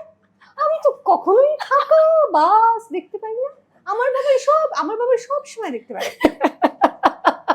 অটোতেও যাবেন না, ফাঁকা বাস। ভয় করে না বলে বাসে? আমার ভীষণ ভয় লাগে। আর আমাকে বলবে তোর না ভীষণ বাজে খরচ করার দাঁত, কি প্রয়োজন আমার ক্যাবে যাওয়ার, আমি তো শক্ত সামর্থ্য আছি। এদিকে নিজের বয়স এমন বাড়াতে শুরু করেছে, আমার তো আর, আমি কি তোমার 85 হয়ে গেল? হ্যাঁ মানে আর তো কিছুদিন বাদে। তুমি কিন্তু জ্যাঠামশাই থেকে বড় হয়ে যাচ্ছ, তুমি ভুলে যাচ্ছ, মানে বয়স বাড়াতে বাড়াতে মানে দাদার থেকেও নিজেকে বড় করে ফেলবে, এমন একটা ভাব। তোমার না অনেক বয়স বাবাই, তাহলে এখন একটু কথা শোনা উচিত। যখন বয়স বাড়ায় তখন আর এটা মনে থাকে না যে এগুলো করে। তবে আমিও ফোন ধরি না। বাবা মার গল্প মনে হয় না কারোর কোনোদিন শেষ হবে, এবং এটা নিয়ে যদি একটা গোটা এপিসোড চলে যাবে।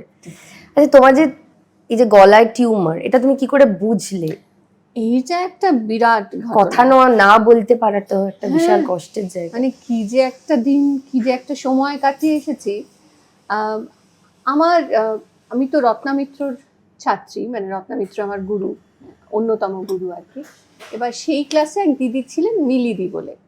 মিলিদির হাজবেন্ড যিনি ডক্টর ভবতোষ বিশ্বাস, খুব বিখ্যাত একজন কার্ডিওলজিস্ট, কার্ডিওথোরাসিক সার্জন আসলে। এবারে দাদা কোনোদিন আমার অনুষ্ঠান দেখতে গিয়ে টেলিভিশনে মিলিদিকে বোধহয় বলেছেন যে রিনিকে একটু বলো গলার একটা ইউএসজি করাতে, কারণ আমার গলাটা ফোলা দেখাচ্ছে। হ্যাঁ, মনে তোমার রাখতে- মাঝখানে ফুলেছিল। হ্যাঁ মনে রাখতে হবে যে তিনি কিন্তু একেবারেই অন্য হৃদয়ের ডাক্তার। তিনি ওটা বলেছেন। এবারে আমি না পুজোর আগে ফোন করেছি বোধহয়, মিলিদির সঙ্গে কথা হচ্ছে, মিলিদি বলছে শোনো দাদা না তোমাকে দেখে বলেছে তোমার তুমি একটু একটা ইউএসজি করিও গলার। বিজয়ার শুভেচ্ছা জানাতে 18ই অক্টোবর ফোন করেছি, এটা 2011 ফোন করেছি। মিলিদি বলছে রিনি তোমার ইউএসজি রিপোর্ট কি? আমি তো আকাশ থেকে বলেছি হ্যাঁ ইউএসজি করাইনি তো। এক তো গলার ইউএসজি ব্যাপারটাই আমার কাছে ভীষণ, মানে আমি জানি আগে কখনো শুনিনি। ইউএসজি বলতে আমার মনে হয় পেটের হয়। হ্যাঁ করাইনি মিলিদি। তখন মিলিদি বলছে জানো গলায় এরকম নডিউল হয় যেটা অনেক সময় ক্যান্সার হয় বলে না, মিলিদি আমাকে 2-3টে এরকম ঘটনা বলেছে। এই শুনে আমার ভয় লেগেছে। আর তখন আমরা থাকি গলফ ক্লাব রোডে, যেটা মানে আমার শ্বশুরবাড়ি, সেই বাড়িতেই থাকি। পিনাকিকে বলে সাউথ সিটির এখানে ওই একটা অ্যাপোলো আছে, সেখানে সন্ধ্যাবেলা এসেছি, এসে অ্যাপয়েন্টমেন্ট নিয়েছি ইউএসজি করাবো। যিনি ডক্টর তিনি খুব গজগজ করছেন, হ্যাঁ একজন কার্ডিয়াক সার্জন আপনাকে বললেন, আপনাকে টেলিভিশনে দেখে গলার ইউএসজি করতে আপনি চলে এলেন, তো ওর কি না আর হাতে কোনো প্রেসক্রিপশন নেই তো, শুধু মৌখিক।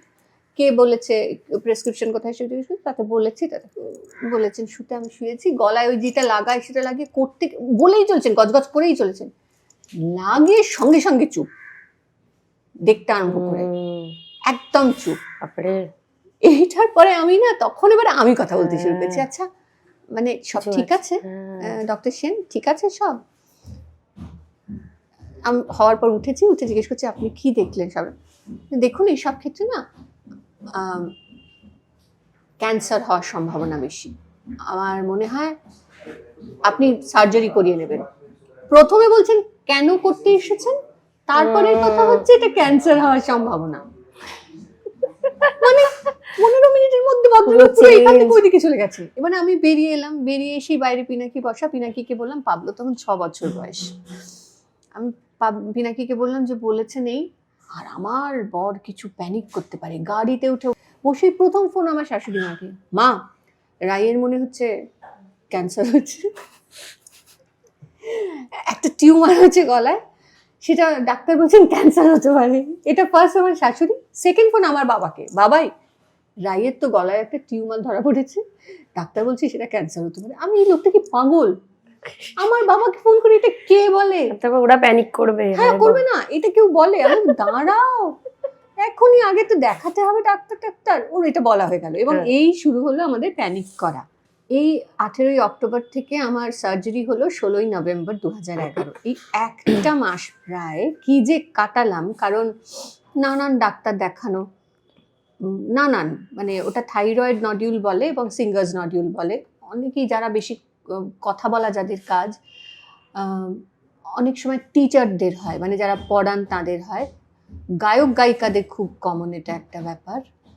আর এটা হলে সত্যি সত্যি কিন্তু একটা চান্স থাকে যে হ্যাঁ ম্যালিগনেন্সির একটা। নানান টেস্ট হতে লাগলো, তুমি কথা ঠিকঠাক বলতে পারতে? কথা ঠিক বলতে পারতাম, আমার না কোনো অসুবিধা ছিল না, খালি উপর থেকে একটু ফোলা লাগতো। এখন সেটা আমাদের বিশ্বাস বাড়ির সব মেয়ের একটু গলাটা ফোলা দেখে মনে হয় থাইরয়েডের সমস্যা, কিন্তু থাইরয়েড নেই আসলে। ঠিক হলো যে সার্জারি করতে হবে, তার আগে তো এফএনএসি করতে হয়। আজকাল তো যে কোনো কিছু হলে এফএনএসি হচ্ছে ফাইন নিডল বায়োপসি, যেটা সেইটা করতে হবে। সেটা বাইরে থেকে সূচ ফুটিয়ে ওরা একটা ভেতর থেকে জিনিস বের করবে, করে দেখবে যে ওটা ম্যালিগনেন্সি আছে কিনা।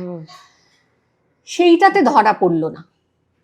হ্যাঁ মানে এই টিউমারটা ওই অনেকের মধ্যে একজন, যিনি ধরা দিলেন না যে ওটা আদৌ বিনাইন না ম্যালিগনেন্ট, বোঝা গেল না।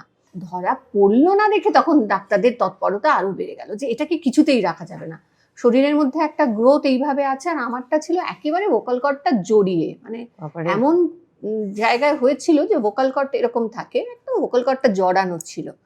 ডক্টর দেবশ্রী রায়, পিনাকির ছোটবেলার বন্ধু, সার্জারি করবে ঠিক হলো, আমার একে দেখিয়ে পায়ের কাছে বসে বলছে যে শোন, জ্ঞান ফেরার পরে কিন্তু তুই দেখতে পারিস যে তুই আর কথা বলতে পারছিস না। কারণ যেভাবে আছে ও একে দেখালো, কারণ বলছে যে আমরা না খুলে দেখে বুঝতে পারবো যে ওটা ম্যালিগনেন্ট কি নয়, মানে খানিকটা আঁচ করা যায় ওই টিউমার নডিউলটা আঁচ দেখে। সেরকম হলে আমাদের একটা ভোকাল কর্ড কেটে দিতে হতে পারে আর কি। হ্যাঁ, সেটা হলে তাহলে ভোকাল কর্ড বাদ দিতে যদি হয় তাহলে কথা বলছে, সেক্ষেত্রে নতুন করে আমি বললাম তাহলে কি হবে, তাহলে নতুন করে কথা বলা শিখতে হবে, উপায় আছে, স্পিচ থেরাপি ইত্যাদি। এটা আমার সার্জারি 1 দিন না 2 দিন আগে। আমি তখন জিজ্ঞেস করলাম তাহলে তুমি কি বলছো সার্জারি না করার হবে? বলো না, ওটা তো করাতেই হবে। তাহলে তো কিছু করার নেই। এই 1 মাসের মধ্যে পিনাকি তখন রাত্রে বসে, ঘুম থেকে মাঝরাত্রে উঠে দেখছি পিনাকি কাঁদছে। তোর ভয় করছে না? আমার না তখন ভয়টা চলে, মানে ঊর্ধ্বে উঠে গেছিলাম, দেয়ালে পিঠ থেকে যাওয়ার মতো। আমার খালি মনে হতো তখনও পাবলো একা একা পটি ক্লিনও করতে পারে না। তখন আমাদের বাড়িতে ওই পটি শাওয়ার নেই, গলফ ক্লাবের বাড়িতে। পাবলোকে জল দিলে ও পটি ক্লিন করতে পারে, ও নিজে হাতে তখনও পুরোপুরি খেতে পারে না, ছড়িয়ে ছড়িয়ে খায়। আমি তখন মনে মনে ভাবছি ওকে এই বেসিক লাইফ স্কিলগুলো শিখিয়ে যেতে হবে। মানে সত্যি যদি দেখা যায় ওটা ম্যালিগনেন্ট এবং আমি আর বাঁচবো না, তখন আমার কি করতে হবে? আমার যদি কয়েকটা দিন হাতে সময় থাকে, আমার ছেলেকে কয়েকটা জিনিস শিখিয়ে দিতে হবে। আমি সেই কাজটার দিকে মন দিলাম। আমি তো জানি না কদিন বাদে আমার কি ঘটতে চলেছে, আমি জানি না। কিরকম একটা অদ্ভুত সময়, সাংঘাতিক সময় কাটিয়েছি। স্বরলিপি এখনো বলছে আর আমার গায়ে কাটা দিচ্ছে যে তুমি বাঁচবে কি বাঁচবে না, সেটাও ঠিক নেই। মানে হতেই তো পারে যেটা একেবারে লাস্ট স্টেজ ক্যান্সার, তো সেরকম হলে তো আর বাঁচার সম্ভাবনা থাকবে না, কয়েকটা মাস হয়তো বাঁচবো। আর বলেইছিলাম যে সেরকম যদি হয় তাহলে কিন্তু অনেক টাকা খরচ করে ঘটিমাটি চাটি করে তারপর আমাকে বাঁচানো কোনো দরকার নেই সেই চেষ্টা করার। আর এইসব পাবলোকে বোঝাতাম যে বাবা এটা করতে হবে, এরকম এরকম করতে হবে, মামাম না থাকলেও এরকম এরকম করতে হয়, ওটা করতে হয়। কিছুই বোঝে না সে বাচ্চা, তাকে সেইগুলো বোঝানো শুরু করলাম। আরে এইসব করে টোরে তারপরে ভর্তি হলাম। কিন্তু একেবারেই মানে সেদিনই 3টে নাগাদ বোধহয় জ্ঞান এসেছে যখন, তখনই দেবর্ষী পিনাকিকে ডেকে কথা বলিয়েছে। আমি বলেছি গলায় খুব ব্যথা, মানে কথা একদম ঠিক বলতে পেরেছি এবং বিনাইন ছিল। দেওয়ালে পিঠ থেকে গেলে তখন মনে হয় যে যা হবে, কিন্তু আগে হ্যাঁ, নিজের কাজগুলো সেরে যায়, এইটুকু আমাকে করে দিতেই হবে, যে কাজের জন্য আমি পৃথিবীতে আছি। মানে অন্তত ওর দায়িত্ব তো আমার, আমি চলে গেলে তাহলে ওকে তো এইটুকু অন্তত বাকিটা হয়ে যাবে নিশ্চয়ই, না থাকলেও সবটাই চলবে। সেটাই, কিছুর জন্য কিছু আটকায় না, কিন্তু যাই হোক, মানে ধরো তুমি একটা সম্পর্কে থেকে বেরিয়েছো, বেরিয়ে আবার একটা যে সম্পর্কে ধরো তোমাদের না চেনা পরিচিতিতে তোমাকে বলা হয়েছিল যে বিয়ে করার জন্য, যে তারও তো একটা পাস্ট ছিল, তখন তোমার ভয় করেনি যে এটাতে আবার ঢুকবো? আমার তখন একটাই ছিল যে পাবলোর জন্য পরিবার একটা মানে তোমার মনে হয়েছিল যে পিনাকি দা ভালো বাবা হতে পারবে? সেটা পিনাকির পাবলোর সঙ্গে আচরণ খানিকটা, মানে তার আগে তো আমরা যতবার দেখা করেছি বা যতবারই করেছি সেটা কিন্তু পাবলোকে সঙ্গে নিয়ে করেছি। পাবলো তখন একদম ছোট, মানে আমি বুদ্ধিযুদ্ধে যেতাম একটা সময়, পাবলোকে ওই বাড়িতে নামিয়ে দিয়ে যেতাম গলফ ক্লাব রোডে। আচ্ছা, পাবলো রবিবার দুপুরটা ওখানে থাকতো পিনাকির সঙ্গে, আমার শ্বশুর শাশুড়ির সঙ্গে। হ্যাঁ, এবং ওর ভীষণ ভালো বন্ডিং তৈরি হয়ে গেল ওই বাড়ির সঙ্গে, আর পিনাকির সঙ্গে স্পেশালি, আর দাদু ভাইয়ের সঙ্গে, মানে আমার শ্বশুরমশাইয়ের সঙ্গেও পাবলোর খুব ভালো বন্ডিং। এইটা আমার খালি মনে হয়েছিল যে ওটা জরুরি, পাবলো যদি মেনে নেয়, পাবলো যদি চায় তাহলেই এগোবো, না হলে নয়। কারণ যদি সৎভাবে বলতে হয়, আমি তখনও খুব যে বেরোতে পেরেছিলাম মনের দিক থেকে সেরকমটা হয়তো বা নয়। এখন তো সেটা লং ফরগটন পাস্ট, সেটা নিয়ে আর কিছু মনে হয় না, কিন্তু সেই মুহূর্তে দাঁড়িয়ে অত কিছু আমার খালি তখন ছেলেটা মনে হয়েছিল যে ওর একটা পরিবার দরকার, এবং ওই ও যেন সেটা পায়। মানে আর পিনাকির যেহেতু সেই জায়গায় একটা শূন্যতা ছিল, ওর যেহেতু ছেলে, পিনাকি বলে কথাটা যে আমার এক সন্তান, মানে একটা ছেলে 3.5 বছরে চলে গেছে, আরেকজন 3.5 এসেছে, সুতরাং আমার বাবা হওয়া কোথাও আটকায়নি, মানে সেখানে there is no break, হ্যাঁ, ওই পুরোটাই আছে। কিন্তু আর বারবারই বলে একজন হয়তো আমার ঔরসজাত, আরেকজন কিন্তু আমার পুরো মননজাত, মানে আমি তাকে, একজন আমার ব্লাড ডিএনএ পেয়ে থাকতে পারে, মানে আমার এমনি ডিএনএ পেয়েছে হয়তো জিন ইত্যাদি, কিন্তু আরেকজন আমার থট ডিএনএ পেয়েছে। Pablo is more me. পাবলোর কিন্তু সমস্ত বেড়ে ওঠাটা পিনাকিকে নিয়ে, মানে একটা মেয়ে হলে হয়তো আমাকে দেখে আমার মতো হতো, কিন্তু একটা ছেলে যেহেতু, ও তো বাপিকে দেখে, হ্যাঁ, ওই রকম হওয়ার। আর খানিকটা একটা দিক থেকে আমার বাবার মতো, সেটা যদি বাবার সঙ্গে, আমার বাবার সঙ্গে থাকতো তার মতো ওই পুরোপুরি হতো, কিন্তু যেহেতু পিনাকির সঙ্গে পুরোটা থেকেছে সুতরাং ওর মতো হয়েছে। মানে যার ওই অনুভূতিটা আছে যে মা বা বাবা হতে চায়, সে কিন্তু যে কারুর হতে পারে, এবং সন্তানকে ওইভাবে দাগিয়ে দেওয়া যায় না, তুমি আমার, তুমি পরের। তো ডিসিশন যখন নাও, দুজনে ঝগড়া করো নাকি? পাবলোর ক্ষেত্রে তো পাবলো তো এটাতে নিশ্চয়ই অবাক হয় যে এরা দুজন নিজেরা কথা বলে না, সর্বক্ষণ মুখ ঘুরিয়ে থাকে, আর আমার সময় দুজনে এক হয়ে যায় কি করে। এইটা ভালো, এইটা তো মানে পাবলো জেনে গেছে, মানে এদের দুজনের। আমি জানি, কারণ 18 বছরের জন্মদিনটা যখন হয়েছিল তখন বুঝতে পারছিলাম যে একটা চলছে, যে না আমাদের সবসময় চলে, মানে প্ল্যাটার কে খায়, আর আমি আর পিনাকিদা বোঝাচ্ছি যে বাচ্চাটা প্ল্যাটারই খায়, কেন খায় জানি না, এটার কোনো এক্সপ্লেনেশন নেই আমাকে। নানান ধরনের হোক, আর পিনাকি সলি বলছে না প্ল্যাটার হোক, আমি বুঝি পাচ্ছি না যে যাই হোক, মানে আলটিমেটলি পিনাকির কথাটা খানিকটা থাকে না, পিনাকি সাংসারিক ব্যাপারে একটু কম বোঝে, এটাও ঘটনা। আচ্ছা, তো এখন খানিকটা হাল ছেড়ে দিয়েছে, বাড়ির ব্যাপারে তুমি কথা বলবে না, তুমি কতটা করো আমি বেশি করি, সুতরাং তুমি কথা বলবে না, মানে আমি এই জায়গায় এসে এখন তুমি মায়ের ভূমিকা নিয়ে নিয়েছো এখন। হ্যাঁ, এখন ইনফ্যাক্ট ম্যান চাইল্ড তো পুরোপুরি। আমার শাশুড়ি মা এসে সেদিন বলেছেন যে তোর ছেলে মানুষ করা কত সহজ, আমার ছেলের যে কি কঠিন। আমি চিপিরাকিকে বলেছি, মা বলে গেছেন এই কথাটা, খুব মনে ধরেছে। আমি হ্যাঁ, মনে ধরারই কথা, মনে ধরারই কথা। আরে কি কথা বারবার বললেও শোনে না আজকাল। পাবলো বাপি বাপি মানে করে ফেলো, না হলে হ্যাঁ, এক্ষুনি বকাটা আসছে। তুমি কি সবেতে আমার খুঁত দেখতে পাও? তুমি বাড়িতে না থাকলে আমার গলা শোনা যায় না পিনাকি, আর তুমি থাকলেই আমার এটা কেন ওটা কেন বলতে হয়, এটা কেন, মানে সাংঘাতিক। মানে তোমরা দুজন ঝগড়া করলো দায়িত্বটা মানে হ্যাঁ, ঝগড়া তো অন্য বিষয় না, নিয়ে। সেটা আমি বলছি যে এটা হ্যাঁ। ইগোটা হয় যে ঝগড়া করেছি বলে বাচ্চাকে ও না না না, ওইসব ওই ইগোর ব্যাপার নেই। হ্যাঁ। আমাদের ঝগড়া অন্য লেভেলের সেটা তো ঝগড়া, ওটা নিয়ে কোনো কথা নেই, কারণ এই ঝগড়া ভাবা যাবে না। একসাথে থাকলে মা না, বাবার মানে আমি আসলে এক্সট্রিম, আমার সঙ্গে থাকাটা খুব অস্বাভাবিক। এগুলো তুমি লিখেছো, এগুলো কোথা থেকে পাবলিশ? এটা লিরিক্যাল থেকে, এই 3টে বার্তা থেকে, আরো এই 2টো বার্তা থেকে আরো 2টো বার্তার বেরিয়েছে লিরিক্যালের। এবছর কিছু আসছে? এবছর একটা আসছে। কোথায়? লিরিক্যালে? না, এবছরও বার্তার থেকেই বেরোচ্ছে আসলে। গত বছর না, তার আগের বছর একটা বেরিয়েছে, ওটা একটা ট্রাভেলগ মতো। আমি গত বছর প্রথম একা বেড়াতে গেছিলাম। আচ্ছা, কোথায়? দীপুদা, পুরী। আচ্ছা, সে যাই হোক, কোথায় গেছিলাম? গেছো তো? হ্যাঁ, গেছি তো। মজা লেগেছে? একা মানে কি একাই ছিলে? একদম একা? একা, কাউকে কিছু জিজ্ঞেস করতে হয় না, একা যেখানে খুশি যাও? আমি আমার 50 বছরের জন্মদিনে আমি বলেছি আমি একা একা যাবো, প্লিজ এবং কাউকে কিছু বলবো না, কোথায় যাচ্ছি যাচ্ছি হ্যাঁ। কিচ্ছু বলবো না, এবং ফোনটা ডিএনডি থাকবে। হ্যাঁ, আমি জানাবো না, আমি খালি নেমে একটা মা বাবাইকে পাবলোকে জানাবো, জানিয়ে আবার ফোন ডিএনডি করে দেবো। আমি সেই দিনটা কাটিয়ে তারপরে জানাবো কোথায় আছি কি করছি। একা, একেবারে একা হয়ে যেতে পারি, এই একটা অদ্ভুত আতঙ্ক ছিল আমার। মা অফিসে যেত, বাবা থাকতেন না, এবং আমার একটা টেনশন, মানে ওই ফিরে এসে একা একা ক্যাসেরোলে খাবার রাখা থাকতো, খাবার নিয়ে খেতে হতো। আমি একা খেতে একদম পছন্দ করি না, আজও পছন্দ করি না। মানে একা যখন খেতে হয়, আমি তখন হয় বই নিয়ে বসি, না হলে একটা কিছু দেখি, না হলে গান শুনি। গান অবশ্য সারাক্ষণই শুনি, কিছু না কিছু করতে থাকি, কারণ আমি একা খেতে ভালোবাসি না। আমার ওটা যখন তুমি পুরো একা হয়ে গেছিলে তখন তোমার মানে সেই সময় যেহেতু মা বাবার কাছে ছিলাম, আর বাচ্চাটা এসে গেছিল বলে বোধহয় হ্যাঁ, অতটা পাবলোকে আঁকড়ে ধরে, পাবলো বাঁচার অন্য মানে দিয়েছে আমাকে। এক্স্যাক্টলি, না হলে বোধহয় একটু নাহলে চাপ হয়ে খুব যেত। কঠিন। তখন মনে হয় যে ওর জন্য বাঁচতে হবে। মানে সেটা কে দেখবে যদি আমার কিছু হয়ে যায়? এখন তো এই একটা আলাদা টেনশন লাইফে। হ্যাঁ, সেটা অন্যরকম ভালো লাগা। হ্যাঁ, মানে আবার বৈঠক কথা বলে না, কিন্তু বাড়ি এটা, গেল। হ্যাঁ, কিন্তু এটাও তো সন্তান।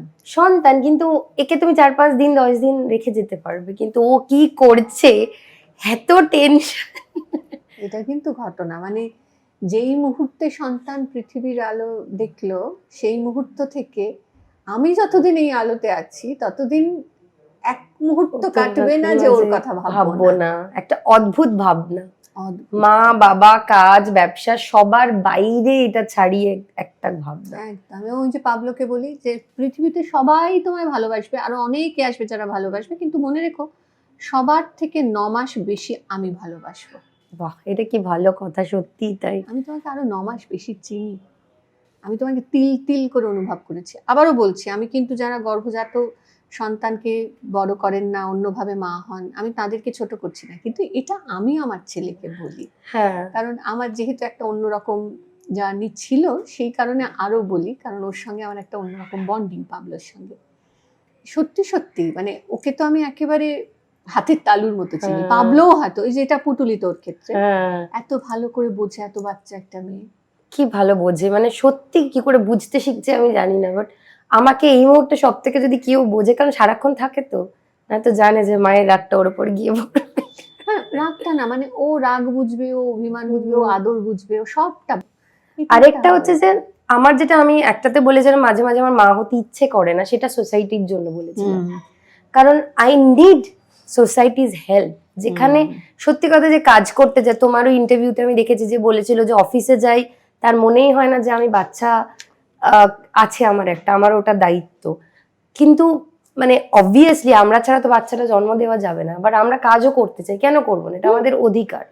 তাহলে কেন সোসাইটি যখন আমাদেরই উপর দায়িত্ব, তা আমাদের জন্য ভাববে না? সেরকম ক্রেশ কেন থাকবে না? সেরকম সব সমাজ ব্যবস্থা কেন থাকবে না? পরের প্রজন্ম বাচ্চা নেবে না রিনিদি? নেওয়ার কোনো কারণ আছে? নেই তো।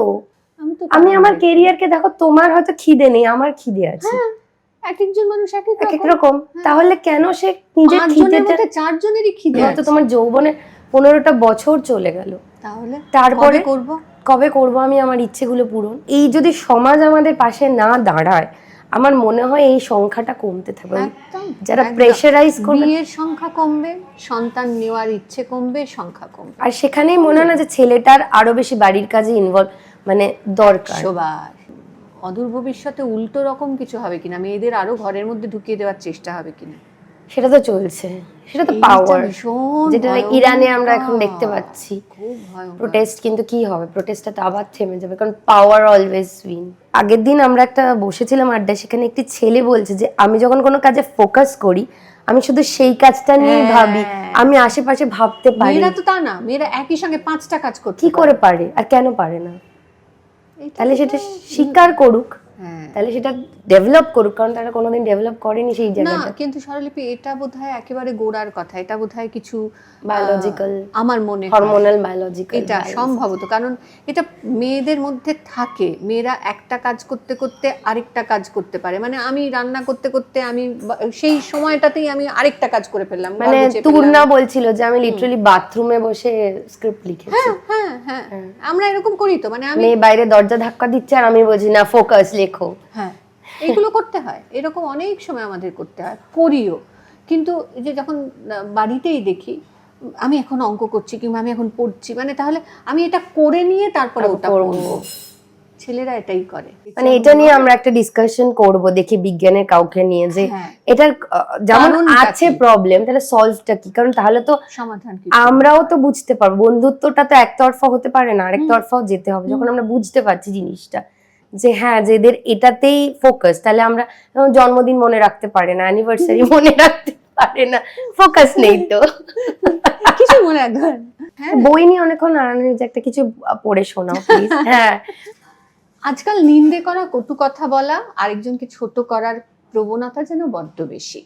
আঙুল তুললেই হলো, অমুকে ওটা বলেছে, তমুকে ওটা করেছে, দাও গায়ে কাঁদার ছিটিয়ে। ব্যাপারটা জমে ভালো যখন এতে চরিত্র নিয়ে রসালো কিছু মন্তব্য যোগ করা যায়। মহিলা হলে তো অক্লেশে বলে দেওয়া যায় চরিত্র ঠিক নেই, যা চোখে দেখছো ওটা আসলে মিথ্যে, আসলে তো ডট ডট ডট। কথা শেষ হওয়ার আগেই চারপাশ থেকে সকলে হুমড়ি খেয়ে পড়বে। চেনা জানা, অল্প চেনা বা একেবারেই অচেনা মানুষের সম্পর্কে আপাত নিরীহ একদম কিছু কথা বা পিএনপিসি অবশ্য চিরকালই ছিল। ঘরকন্যার কাজ মিটিয়ে পুকুর ঘাটে শহীদের মধ্যে এইরকম কথা চালাচালি, শাশুড়ি বৌমার কুটকচালি, বা ফিল্ম স্টারদের নিয়ে জম্পেশ গল্পে জমে উঠত নিস্তরঙ্গ দুপুর বিকেল। এসব কথার বেশিরভাগ ক্ষেত্রেই সেই রকম ক্ষতিকর দিক থাকতো না। ইদানিং এর চরিত্রে বদল এসেছে। এখন অশ্রাব্য কথা বলতে পারলেই যেন জাতে ওঠা যায়। সহকর্মী যার সঙ্গে কাজের বাইরে কোনো রকম সম্পর্কই নেই তাকে নিয়ে জঘন্য মন্তব্য করা, নিম্নমানের রসিকতা করা এখন রোজকার ঘটনা। ও করে খাচ্ছে, আমি কেন পাচ্ছি না, দে বেটাকে 4টে গালি। সকলের কাছে বানিয়ে বানিয়ে 4টে কথা বলে ফেললেই যদি কাজ হাসিল হয় তাহলে আর অসুবিধে কোথায়? সোশ্যাল মিডিয়া থেকে অফিস, অফিস থেকে আত্মীয় স্বজনের চেনা চৌখুপি, সবখানেই কিন্তু এক ছবি। নিজের দিদি, মা, বাবা যে কাউকে নিয়ে কুৎসিত কথাবার্তা বলে ফেলার মধ্যেই নাকি সব বাহাদুরি। অন্যদের সামনে কাউকে ছোট করতে পারার বোধহয় এক পৈশাচিক আনন্দ আছে। মজা হলো অন্যকে ছোট করতে গিয়ে আমরা নিজে কতটা ছোট হচ্ছি এই কথা খেয়াল রাখতে প্রায়শই ভুলে যাচ্ছি। ভুলে যাই এসব করে নিজের চারপাশের দেয়ালগুলো ক্রমেই ছোট হয়ে আসছে, একসময় চেপে ধরবে আমাকেই। আর সেই দমবন্ধ সময়ে পাশে কাউকেই পাওয়া যাবে না। এই যে এত ট্রোল, সত্যি তাই। কি লাভ হবে? খালি আঙুল তোলো কোন আর না, তুমি দেখবে যে কটা পডকাস্ট হিট, তাদের কটা বিয়ে করেছে, কখন বউ পালিয়ে গেছে, বর পালিয়ে গেছে, এইটা বিশাল হিট। এবং তুমি যদি একটা ভালো কিছু করো সেটা কেউ দেখে না। মানে আমরা বোধহয় কোথাও গিয়ে এটাও পছন্দ করি, এটা আমার মনে হয় যে আমরা মানে যত অন্ধকার দিক সেই দিকেই আমাদের চিরকাল আকর্ষণ করে। আর পরের কথা হচ্ছে যে আমরা যখন খবর আগে পড়া শুনতাম, মানে দূরদর্শন, শাশ্বতী দি, চৈতালি দিও এসেছে, বা তোমরা খাস খবর যখন এলো আমাদের কাছে, কি মিষ্টি ভাষী নিউজ রিডার, তারা কিন্তু চিৎকার করে না, মানে ধরনটা কেমন বদলে গেছে না কিরকম একটা এখন? বদলে গেছে না? হ্যাঁ, মানে এখন সবেতেই মনে হয় সবাই বড্ড রেগে আছে। এই রাগটা কেন? এর পিছনে কোনো কারণ আছে কিনা জানি না। জানি না। আমার আমার খুব মনে হয় কি ভাগ্যিস সরে এসেছিলাম। আমার তো রাগ তুমি- যত সব চার দেয়ালের মধ্যে, হ্যাঁ। বাইরে তো দেখাতে পারবো না। কেন জানি মানে সবসময় দৃষ্টি আকর্ষণ করার একটা ভীষণ, এটা খুব বড় কথা। মানে কে কতটা জাহির করতে পারে যে আমি এইরকম গলা, এটাই হচ্ছে জাহির করার একটা বিশাল একটা পন্থা, চেষ্টা। চেষ্টা। কিন্তু আর তুমি যে আজকে নিউজ রিডার বা যাই হোক, তুমি তো নিশ্চয়ই একটা আবৃত্তি কোথাও শিখেছিলে বা ভাষ্য। আবৃত্তি শিখেছি আমি, আর বাড়িতে ছোটবেলা থেকেই বাবা কবিতা আবৃত্তি করতেন, মানে পড়তেন, পাঠ করতেন। সেইটা মানে পড়ার একটা চল ছিল, পাঠের সেটা ছিল, কিন্তু প্রথাগত শিক্ষা কিছু সেই অর্থে ছিল না। বরং আমার গান শেখাটা কাজে এসেছিল। কোথায় শিখেছিলে? দক্ষিণী। আচ্ছা। আমার দক্ষিণীতে উচ্চারণেরও ভীষণ একটা, মানে উচ্চারণ ঠিক হতে না, হবে। আগে তো আমরা বাংলা নিয়ে ভাবতাম, আমার মনে হয় আমিও তাই, যখন একদম গান স্কুলেও শেখানো হতো উচ্চারণটা ধরে ধরে যেভাবে উচ্চারণগুলো করো। একদম এইটা আমার বরং মানে উচ্চারণ অনেকটা ঠিক হয়ে যাওয়া, কোনোদিনই খুব ভুল ছিল বলে মনে হয় না, কিন্তু অনেকটা পিছনে দায়ী হচ্ছে দক্ষিণী। দক্ষিণী থেকে ওই অন্তঃপরীক্ষা, গ্র্যাজুয়েশনই বলে, সেইটা করা। এছাড়া কিন্তু আমার কোনো প্রথাগত শেখা ছিল না। আর পরবর্তী সময় নিজে শেখাতে গিয়েও আমার বারবার মনে হচ্ছে এইটাকে ঠিক শিখিয়ে দেওয়া যে তুমি কিভাবে খবর পড়বে আদৌ সম্ভব কিনা, আমার এখানে একটা প্রশ্ন চিহ্ন আছে। যেটা শেখানো সম্ভব সেটা হচ্ছে উচ্চারণ শেখানো সম্ভব, কারণ প্রত্যেকটার গোড়ার কথা হচ্ছে সঠিক উচ্চারণ। হ্যাঁ, সেটা যদি ঠিক হয় তাহলে তুমি ঠিক করে কথা বলতে পারলে, ঠিক করে যদি তুমি একটা কিছু পড়তে পারো তাহলে বাকিটা এবার তো আমি বুঝতে পারবো কোনটা কিভাবে বলতে হবে। যদিও ওই বলতে পারাটা এখন একটু বদলে গেছে, এখন হ্যাঁ। সবটাই একটু চিৎকার করে বলতে হচ্ছে। তারপরে যে বাবা। শোজ আমরা ছোটবেলা থেকে দেখেছি, ধরো যে ধরনের অনুষ্ঠান আমরা দূরদর্শন, মানে বুদ্ধিযুদ্ধ, এত সুন্দর একটা অনুষ্ঠান ছিল, বা ছুটি ছুটি আমাদের সময় খুব যেটা মনে থাকে সবসময়। তো তোমার কি মনে হয় না যে বেশ কিছু বছর ধরে এই যে ট্রোলটা কিন্তু টিভি থেকে শুরু হয়েছিল, যে লোকের লেগ পুল করলেই বোধহয় একটা আনন্দ, এবং সেটা যে টিআরপি বাড়ছে, তারপর আস্তে আস্তে সেই এবং ট্রোলটা। লোককে খাটো করা, মানে হ্যাঁ। ওটা মজার হাসির মোড়কে কি জানি, আমার সেটাকে কখনোই খুব একটা ভালো লাগেনি। আমি ঠিক সায় দিতে যে পারি না। স্পোর্টিংলি নিতে পারবে সে নাকি সেরা যে নিতে পারবে না, তার আমি আমি ভাই তার মানে সেই দলে পড়ি না, আমি সায় দিতে পারি না। হিউমার, রসিকতা এক জিনিস, কিন্তু সেটা কতদূর, মানে একটা তো সীমা থাকবে, একটা তো মাত্রা মাত্রা থাকবে। থাকবে। মাত্রা অতিক্রম করে চলে যাব ভাই, আমি ওই দলে পড়ি না। আমার আর তারপরে কখন কার সঙ্গে কতটুকু বলা যায়, আমি টেলিভিশনে যখন দেখাচ্ছি আমাকে ধরে নিতে হবে সেটা সবাই দেখছে, একদম তাই। ছোট থেকে বড়, তাহলে আমি কতটা বলতে পারি এটাও তো আমার মাথায় রাখতে হবে। আমি যে কোনো ধরনের রসিকতা করে দিতে পারি কি না, এই প্রশ্নটা যারা সেই অনুষ্ঠানটি তৈরি করছেন তারা ভাববে না? তিনি একটা গুলজারের সাথে প্লুটোরই বোধহয় ইয়ে হয়েছিল, প্লুটো আর পান্তা ভাত। পান্তা ভাতে দুটো দেশ থেকে বেরিয়েছিল, এবং সেটাতে গুলজারের সাথে রিনিদিকে দেখে আমার এত আমিও গেছিলাম ওটা দেখতে, কারণ গুলজারকে খুব ভালো লাগে কেন জানি। গুলজারের জন্য আমি হিন্দি, ওনার যেহেতু ট্রান্সলেটেড নাজমে গুলো পড়ি, এত ভালো লাগে। তো তুমি একটু গুলজারের সাথে এক্সপিরিয়েন্স বলো। ওইটা যে কি, মানে এই জগতে কাজ করার কিছু তো প্রাপ্তি আছে, হ্যাঁ। তার মধ্যে এরকম বিখ্যাত এবং বিশিষ্ট কিছু মানুষজনের সান্নিধ্য পাওয়া, তার মধ্যে একটা দিন তো অবশ্যই গুলজারিশ, মানে তার সঙ্গে কাটানোর সময়। যখন প্রথম অপু বললো, মানে দেশের অন্যতম কর্ণধার অপু যেদিন ফোনে বলেছে যে এরকম গুলজারের বাংলা দুটো বই বেরোবে, আমরা প্রকাশ করতে চলেছি, সেইটার অনুষ্ঠানে তুমি থাকবে। আমি বললাম না না, সেটা তো হিন্দিতে করতে হবে নিশ্চয়ই, আমি তো হিন্দি বলতে পারি না। প্রথমেই আমি নাকচ, বলছে না হিন্দি না, পুরোপুরি বাংলায় করতে হবে। আমি কি বলছো? বলছে হ্যাঁ। এবার তো দুরু পক্ষে ওর সঙ্গে প্রথম দিন বসলাম, এবং প্রথম দিন তখন এরকম কাভারটা হয়নি, মানে প্রচ্ছদ তৈরি হয়নি, সাদা। ইস, আজকে আমি বই দুটো নিয়ে এলে হতো, তাতে উপরে গুলজারের সই করা আছে, মানে ওই সাদা কাভারের উপর গুলজারের সই আছে। সেইটা আমাকে ওই দুটো বই অপু নিয়ে এসে দিল। এবং সেদিন সন্ধ্যাবেলা অনুষ্ঠান, রবীন্দ্র সদনে অনুষ্ঠান, নন্দনে অনুষ্ঠান, আর আমি জানি আমার কাছে গাড়ি আসবে যেই সময় আমি তখন বেরোবো, তিনটে বেরোনোর কথা, হঠাৎ ও আমাকে 9:30 না 10টা নাকি 11টা নাগাদ ফোন করে বলছে, রিনি গাড়ি পাঠাচ্ছি, তুমি হায়াতে চলে এসো। আমি তখন রান্নাঘরে, মাঝপথে রান্না। আমি, হ্যাঁ হায়াতে চলে আসবো? বলছে হ্যাঁ, গুলজারজি চাইছেন তোমার সঙ্গে একবার বসতে।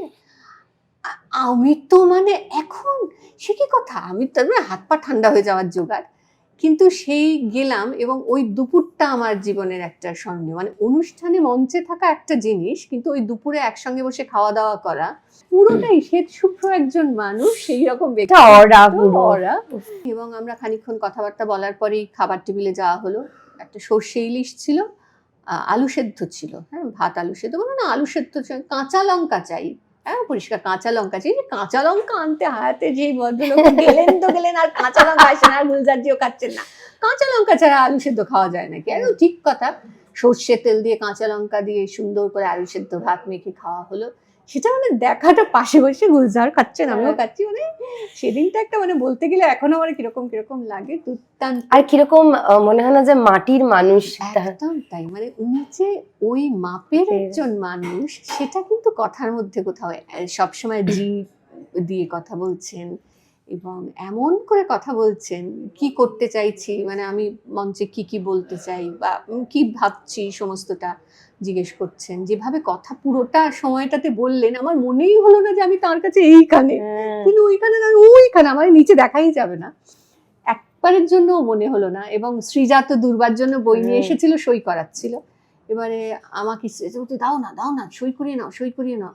আমি করাবো, মানে আমার এত বাধ্য থাকে, আমি কারোর সঙ্গে ছবি তুলতেও খুব, মানে আমার খালি মনে হয় তাকে বিব্রত করা হবে, এগোতে চাই না। সৃজা তো বললো বলে আমি তাই জন্য দিলাম। এবং আমার ওই কাভার আর ওই প্রচ্ছদ আর কারণ নেই, ওই বই দুটোতে তার লেখা, ভেতরে তো লিখে দিয়েইছেন, উপরেও গুলজার লেখা, সেইটা। তারপরে একসঙ্গে আসা, নন্দন অব্দি এলাম, এসে অনুষ্ঠানের পর আমরা আবার বেঙ্গল ক্লাবে ডিনারে, সেই ডিনারটাও মানে একসঙ্গে বসে ডিনার করা, মানে সেই যতক্ষণ রাত্রিরে যখন গাড়িতে উঠছি উনি আমার গালে বহুত আচ্ছা কিয়া বেটা, আমার তো মানে আমি বলছি গালটা দেবো না, এইখানে গুলজারজি হাত, আমি আর গালটা দেবো না, আমি পারলে এরকম করেই আসি আর কি। আর কার সাথে এরকম তোমার স্মরণীয় ঘটনা? লতা মঙ্গেশকরের সঙ্গে মঞ্চে দাঁড়ানো, আশাজির সঙ্গে মঞ্চে দাঁড়ানো, এদের প্রায় প্রত্যেককে মঞ্চে পেয়েছি, কিন্তু আমি কারোর সঙ্গে ছবি তুলে সেই ছবিটা দেওয়া, এইটা মানে ছবি আছে হয়তো যে আমিও আছি, তিনি আছে মঞ্চে, কিন্তু আমি কখনো ওই পোস্টও করিনি, বা তার পাশে গিয়ে দাঁড়িয়ে তিনি অন্যদিকে মুখ ঘুরিয়ে আছেন, আমি দাঁড়িয়ে আছি, আমার এগুলো খুব আপত্তি, আমি ছবি তুলতে চাই না, ফলে তো তুলিও নি, করিও নি এরকম। আর সন্ধ্যা মুখোপাধ্যায় অসম্ভব স্নেহ করতেন, মানে কোথায় গেলে তোমার বই পাওয়া যাবে? এবছরে নতুন কি বই আসছে? এবার আসলে আমার বেড়াতে যাওয়ার ওই বিবরণ লিখতে খুব ভালো লাগে, মানে কোথায় গেলাম, কি করলাম কি না করলাম সেগুলো লিখতে। তো 2025-এর 6ই জানুয়ারি পুরী গেলাম একা, সেই বেড়ানোটা নিয়ে লিখেছিলাম। গত বছরই বইটা বেরোনোর কথা ছিল, নানান কারণে মানে পাণ্ডুলিপি দিয়ে দেওয়া গত বছর ঘটনাচক্রে হয়নি, সেটাই এবছর আসছে, পুরনো পাণ্ডুলিপি, এবছরের পাণ্ডুলিপি এখনো জমা দেওয়া হয়নি, সেটা হয়তো পয়লা বৈশাখে বেরোবে। যাই হোক, সেটা কাজের জগৎ নিয়ে, আর এটা নিয়ে বেরোচ্ছে এই বইমেলায় প্রকাশন থেকে। হ্যাঁ, তুমি যাও বইমেলায়? আমি বইমেলায় যাই, বইমেলার উদ্বোধনী দিনে থাকবো, সেটা তো কাজের জন্য থাকবো, ও আচ্ছা, মঞ্চে থাকবো। বাহ। এছাড়াও বইমেলায় যাই। আমি আসলে এখন একটু আবার লেখাপড়ায় ফেরার চেষ্টা করছি, ফলত আমি কিছু লেখাপড়া করছি, ক্লাস করছি, কথকতা তো আছি। এটা কি? কথকতা আমার একটা ছোট্ট স্কুল, যেখানে আমি বাংলা ভাষা, উচ্চারণ, পাঠ, আবৃত্তি এগুলো শেখাই। 5 থেকে কোথায়? টালিগঞ্জ নেতাজি নগরে, মানে ফিজিক্যাল যে ক্লাস হয় সেটা ওখানে হয়। আচ্ছা। আর অনলাইন ক্লাস তো সারা পৃথিবীর নানা জায়গা থেকে সবাই করেন, মানে সে আফ্রিকা থেকে দুবাই, আমেরিকা, কানাডা, পৃথিবীর নানান জায়গা থেকে নানানজন করেন। আর ছোটদের, একদম ছোটদের 12 বছর পর্যন্ত অনলাইন করাই না, মানে তাদের সঙ্গে একটা সম্পর্ক তৈরি না হলে এটাও তো যে কোনো একটা স্কুল হয়ে যাবে তাদের কাছে বাধ্যবাধকতাটা আমি চাই না। আমার আসলে ভালো লাগানোটা উদ্দেশ্য। আজকাল বাংলা ভাষাটাও তাদের উপর চাপিয়ে দেওয়া হচ্ছে, নিজের ভাষাটাকেও তারা জোর করে শিখছে, সেটাতে আমার একটু আপত্তি। আমি তাদের খুব খেলার ছলে গল্প করতে করতে স্কুলে কি হলো, কোন বন্ধু কি বললো, সেই গল্পের মাঝখানে মাঝখানে উচ্চারণও ঠিক করছো। উচ্চারণ ঠিক করছি, কোনো এই শব্দটার এটা বাংলা কি হবে, বাংলা। একটা ইংরেজি শব্দ বলে এটা বাংলায় বলো তো, কে জানো, 10 জনের মধ্যে কে জানো এইটা বাংলা। খুব সুন্দর হ্যাঁ, ব্যাপারটা। একটা জানো তো বাউন্ডারি ওয়াল, ওয়ালের বাংলা কি, ভেবে বললো পাঁচিল। পাঁচিলের একটা ভালো নাম আছে, পাঁচিলটা ডাক নাম, ভালো নামটা কি, প্রাচীর। এভাবে প্রাচীর শেখা হলো, প্রাচীরটা হ্রস্বই হবে না দীর্ঘই হবে, তখন সেটা শেখা হলো, কোন র হবে সেটা শেখা হলো, র ফালা কি করে লিখতে হয় সেটা শেখা, মানে আমি ঠিক যে শুধুই কবিতা শেখাই সেটা না, এই রকম শেখাই। আগে 5 থেকেই নিতাম, এখন অবশ্য তার থেকে আর একটু ছোটও আছে। একজন একেবারে মানে দাদার সঙ্গে আসতো 2 বছর বয়স থেকে, সে আমার কোলে বসে বসে অ ক খ প্রায় মানে মুখে বলতেও শিখলো, ঝরঝর করে কবিতা বলে। 5 বছরের জন্মদিন গেছে গত সপ্তাহে, রিতিল দুর্দান্ত বলে, সৌরিকা ভীষণ ভালো, এখনো ক বলতে পারে না, ত বলে, কিন্তু দাদা পারেনি, কিন্তু ও মুখস্থ, ওর মুখস্থ হয়ে যায় সব শুনে শুনে, লিখতে পারে না কিন্তু। ভারী মিষ্টি আমার সব ছানারা, আর এরা সবাই আমার ছানা। ওই দরজা থেকে মা বাবা যেই ঢুকে পড়লো তখন আর মা বাবার কিছু বলার ইখতিয়ার নেই, তখন সবাই আমার ছানা। হয়তো মা বাবা শুধু দেখবে, বরং ওরা মা বাবার সম্পর্কে বলে, আজকে মা এটা বলেছে, মা ওটা বলেছে। আর আমি, তুমি এটা বললে না, না এটা কিন্তু ঠিক নয়, কেউ যদি মার তো চলবেই না আমার ছানাদের, আমার ছানারা সবাই ভালো, কেউ খাতা আনেনি কিছু করেনি সেটা তোমাদের দোষ, তোমরা ভুলে গেছো, আমার ছানারা ভালো। এইটাতে ওরা খুব খুশি হয়। আর আমি এই সম্পর্কটা চেয়েছি বলেই আমি 12 বছর পর্যন্ত অনলাইন ক্লাস করাই না, তাছাড়া অনলাইন ক্লাসও আছে। অনলাইন ক্লাস ভালো লাগলো রিনিদি যে তুমি একটা যুদ্ধে জয় করার চেষ্টা করেছো এবং তুমি সেটা যুদ্ধে জয় করেছো, এবং সেইটা কিন্তু সবার দেখা উচিত যে ভয়ে না পেয়ে, এগিয়ে না গিয়ে বা হেরে গিয়ে, অ্যাকচুয়ালি হেরে তো যাওয়াই যায়, বলে যে কোনো মুহূর্তে হেরে যাওয়া যায়, এইটাই কথা। মানে অনেকে হয়তো অনেক সময় ছবি দেখে বা সোশ্যাল মিডিয়ায় যে সব ছবি দিই সেগুলো দেখে ভাবেন যে জাহির করা হচ্ছে। আমি অনেক ক্ষেত্রেই, অনেকে দেখবেন যে আমি আমার কাজের জগতের ছবি দিই না, আমি আমার পারিবারিক ছবি, আমার বাবা মা ছেলে ইত্যাদি এই সমস্ত ছবি বেশি দেওয়া পছন্দ করি। তার কারণ আমার কাছে সম্পর্ক ভীষণ দামি, আর কথাও আমার সেই পরিবারের মধ্যে পড়ে, এটাও বলে রাখা ভালো। আমার বন্ধু বান্ধব, আমার সম্পর্কগুলোকে আমি যত্নে বাঁচিয়ে রাখার চেষ্টা করি। আর ওইটাই, আমি হেরে যাইনি, এবং আমি এটা বোঝাতে চাই যে আমি যদি পারি তাহলে তোমরাও পারবে, এইটুকুই ব্যাস, আর কিছু দরকার নেই। আর আমি যেটা দেখাচ্ছি আমার কাছে সেটাই হয়তো চাওয়ার, আর আমি পেরেছি, আমি যেটুকু চেয়েছি সেটুকু পেরেছি বলেই হয়তো আমার মনে হচ্ছে যে এটা আর কেউ দেখে যদি মনে করেন যে তিনিও পারবেন, শুধু এটুকুর জন্যই, আর কোনো কিছু নেই। হারা যাবে না, লড়াই করে যেতে হবে, সারা জীবন লড়াই করে যেতে হবে, জীবনটা লড়াই আসলে। একদম। চলো ঝটপট একটা আগুনে ঝাঁপ দিয়ে নিই আমরা, একটা র্যাপিড ফায়ার রাউন্ড আছে। গুলজারের প্রিয় কবিতা? আসলে গুলজারের প্রায় সব গান, মানে আমার ওই কবিতাগুলো তো যেহেতু বাংলায় অনুবাদ করে পড়েছি সেটা বলবো না, কিন্তু অনেক গানের কথা মনে পড়ছে, তার মধ্যে ইজাজত ছবির বেশ কিছু গান মনে পড়ে। ইজাজত তো আমাদের সবার লেখাগুলো, যত বড় হয়েছি তত যেন ওটার মানেটা পুরো বদলে যাচ্ছে। ওই যে एक अकेली छतरी में जब आधे आधे भीग रहे थे, आधे गीले आधे सूखे, सूखा तो मैं ले आई हूँ, गीला मन शायद तुम्हारे पास पड़ा हो, वो भिजवा दो। মানে ও বাবা, এই কথাগুলো এখন যখন শুনি তখন তো গান মনে হতো, এখন সত্যি কথাগুলো কথা সবটাই শুকনো, মানে যেটা ওই যে ভীষণ নরম যে অংশটুকু সেটুকু তোমার কাছেই থেকে গেল, যেটা আর্দ্র যে জায়গাটা সেটা আমি তোমাকে দিয়ে এসেছি, সেইটা না হয় পাঠিয়ে দাও, সেটা তোমার কাছে রাখতে চাই না। এই যে কথাটা, কোন জিনিসটা জায়গায় না থাকলে খুব রাগ হয়? আসলে আমার সব জিনিসই জায়গা না থাকলে রাগ হয়, তাও মানে খুব রাগ হয় যে বেশি রাগ হয় বোধহয় বই না, ঠিক জায়গায় না, সেটা হয়। পাহাড়, সমুদ্র না বন? সমুদ্র। তাই? এমন কোন খাবার কদিন না খেলে মনটা আকুপাকু করে? মাছ। ও, সাম্প্রতিককালে কোনো পড়া বই মনে দাগ কেটে গেছে? মনীন্দ্রগুপ্ত, অক্ষয় মালবেরি। আচ্ছা, কেন দাগ কেটেছে কেন? আত্মজীবনীমূলক যে কোনো কিছু আমার ভীষণ পছন্দ, আমারও খুব ভালো লাগে। যেমন দয়াময়ীর কথা আমার খুব পছন্দ, সুনন্দা শিকদার, সেরকমই অক্ষয় মালবেরি। আমার এতটা, মানে আমি ওটা থেকে কিছুতেই বের হতে পারছি না। আমি হেন কেউ নেই যাকে দেখা হলেই বলেছি যেটা পড়ো। আমি ক্লাসে তো বোধহয় জনে জনে বলে ফেললাম যে এটা পড়ো, এটা ব্যাস, পড়ো। নতুন বই যদি খুঁজছেন তো এটা পড়ে ফেলুন। তোমার জন্য কিছু গিফট আছে। ও বাবা, তোমার জন্য ও স্টোরের তরফ থেকে আছে একটা 25% discount voucher. Thank you. Hatari grills এর তরফ থেকে আছে একটা 750 ভাউচার। বাহ, বি বনির তরফ থেকে আছে একটা 500 রুপিজের ভাউচার। লাস্ট্রাদা পাবলিকেশনের তরফ থেকে আছে 30% ভাউচার। বইমেলা আসছে, কাজে দেবে। হ্যাঁ, তাহলে এখান থেকেও কিনতে পারবেন। বাহ, ডেজ এর তরফ থেকে আছে একটা 30% ডিসকাউন্ট ভাউচার। প্রতীক্ষণের তরফ থেকে আছে একটা 30% কি ডিসকাউন্ট। খুশি হয়ে গেলাম, দুর্দান্ত।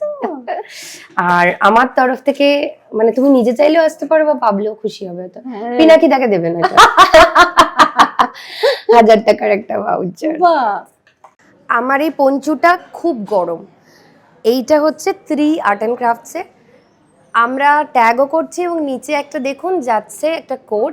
যদি আপনাদের ওর কাছে প্রচুর শাড়ি আছে, এরকম প্রচুর ড্রেসেস আছে যেটা ও নিজে বানায় গামছা দিয়ে এবং বিভিন্ন ধরনের কটন মেটেরিয়াল দিয়ে, যদি আপনাদের মনে হয় যে আপনারা এটা কিনতে চান, তাহলে নিচে দেওয়া কোড ইউজ করলে ওকে গিয়ে ওর পেজে, ইনস্টাগ্রাম বা ফেসবুক পেজে গিয়ে যদি ওটা পাঠান আপনারা এখান থেকে, তাহলে আপনারা একটা ডিসকাউন্ট পেয়ে যাবেন।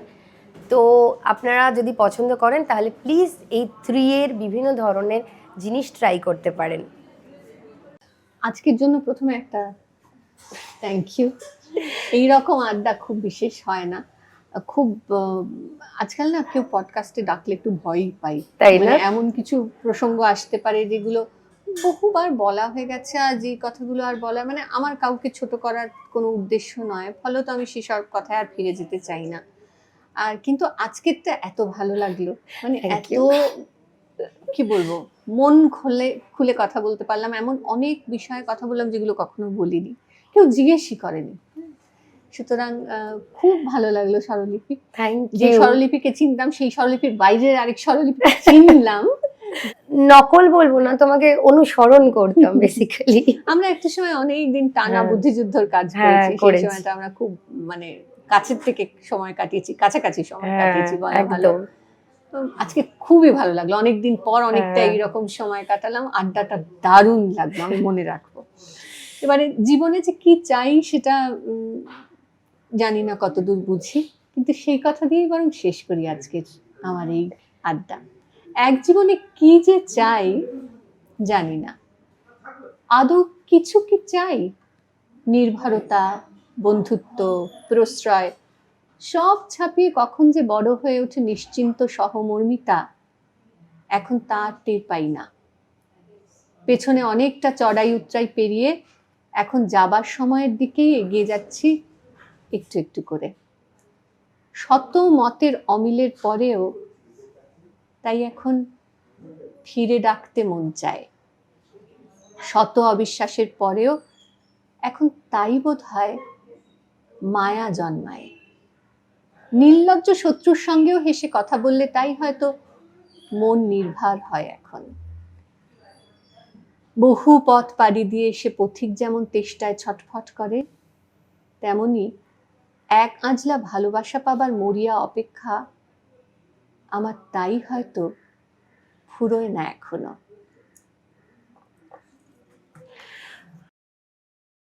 আমাদের এই পর্বের প্রশ্ন হলো আমাদের আজকের অতিথি রিনিদি। রিনিদি গুলজারের লেখা কোন দুটি বইয়ের উদ্বোধনী অনুষ্ঠানে সঞ্চালিকা ছিলেন? গুলজারের লেখা কোন দুটি বইয়ের উদ্বোধনী অনুষ্ঠানে রিনিদি সঞ্চালিকা ছিলেন? ঝটপট উত্তরটি পাঠিয়ে দিন নিচে দেওয়া মেল আইডিতে। আর আমাদের অনুষ্ঠানটি ভালো লাগলে অবশ্যই শেয়ার করুন, সাবস্ক্রাইব করুন, আর হ্যাঁ, নিচে দেওয়া হাইপ বাটনটি প্রেস করতে কিন্তু ভুলবেন না। ধন্যবাদ।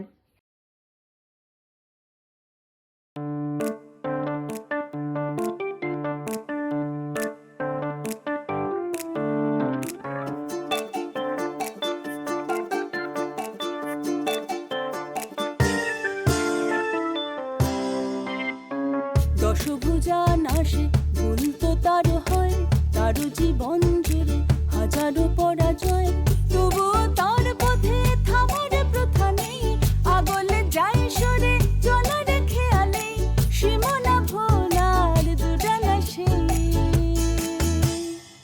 কপালে লেখা টেখা কিছু নেই, আছে যা তাকে বলে ধপ।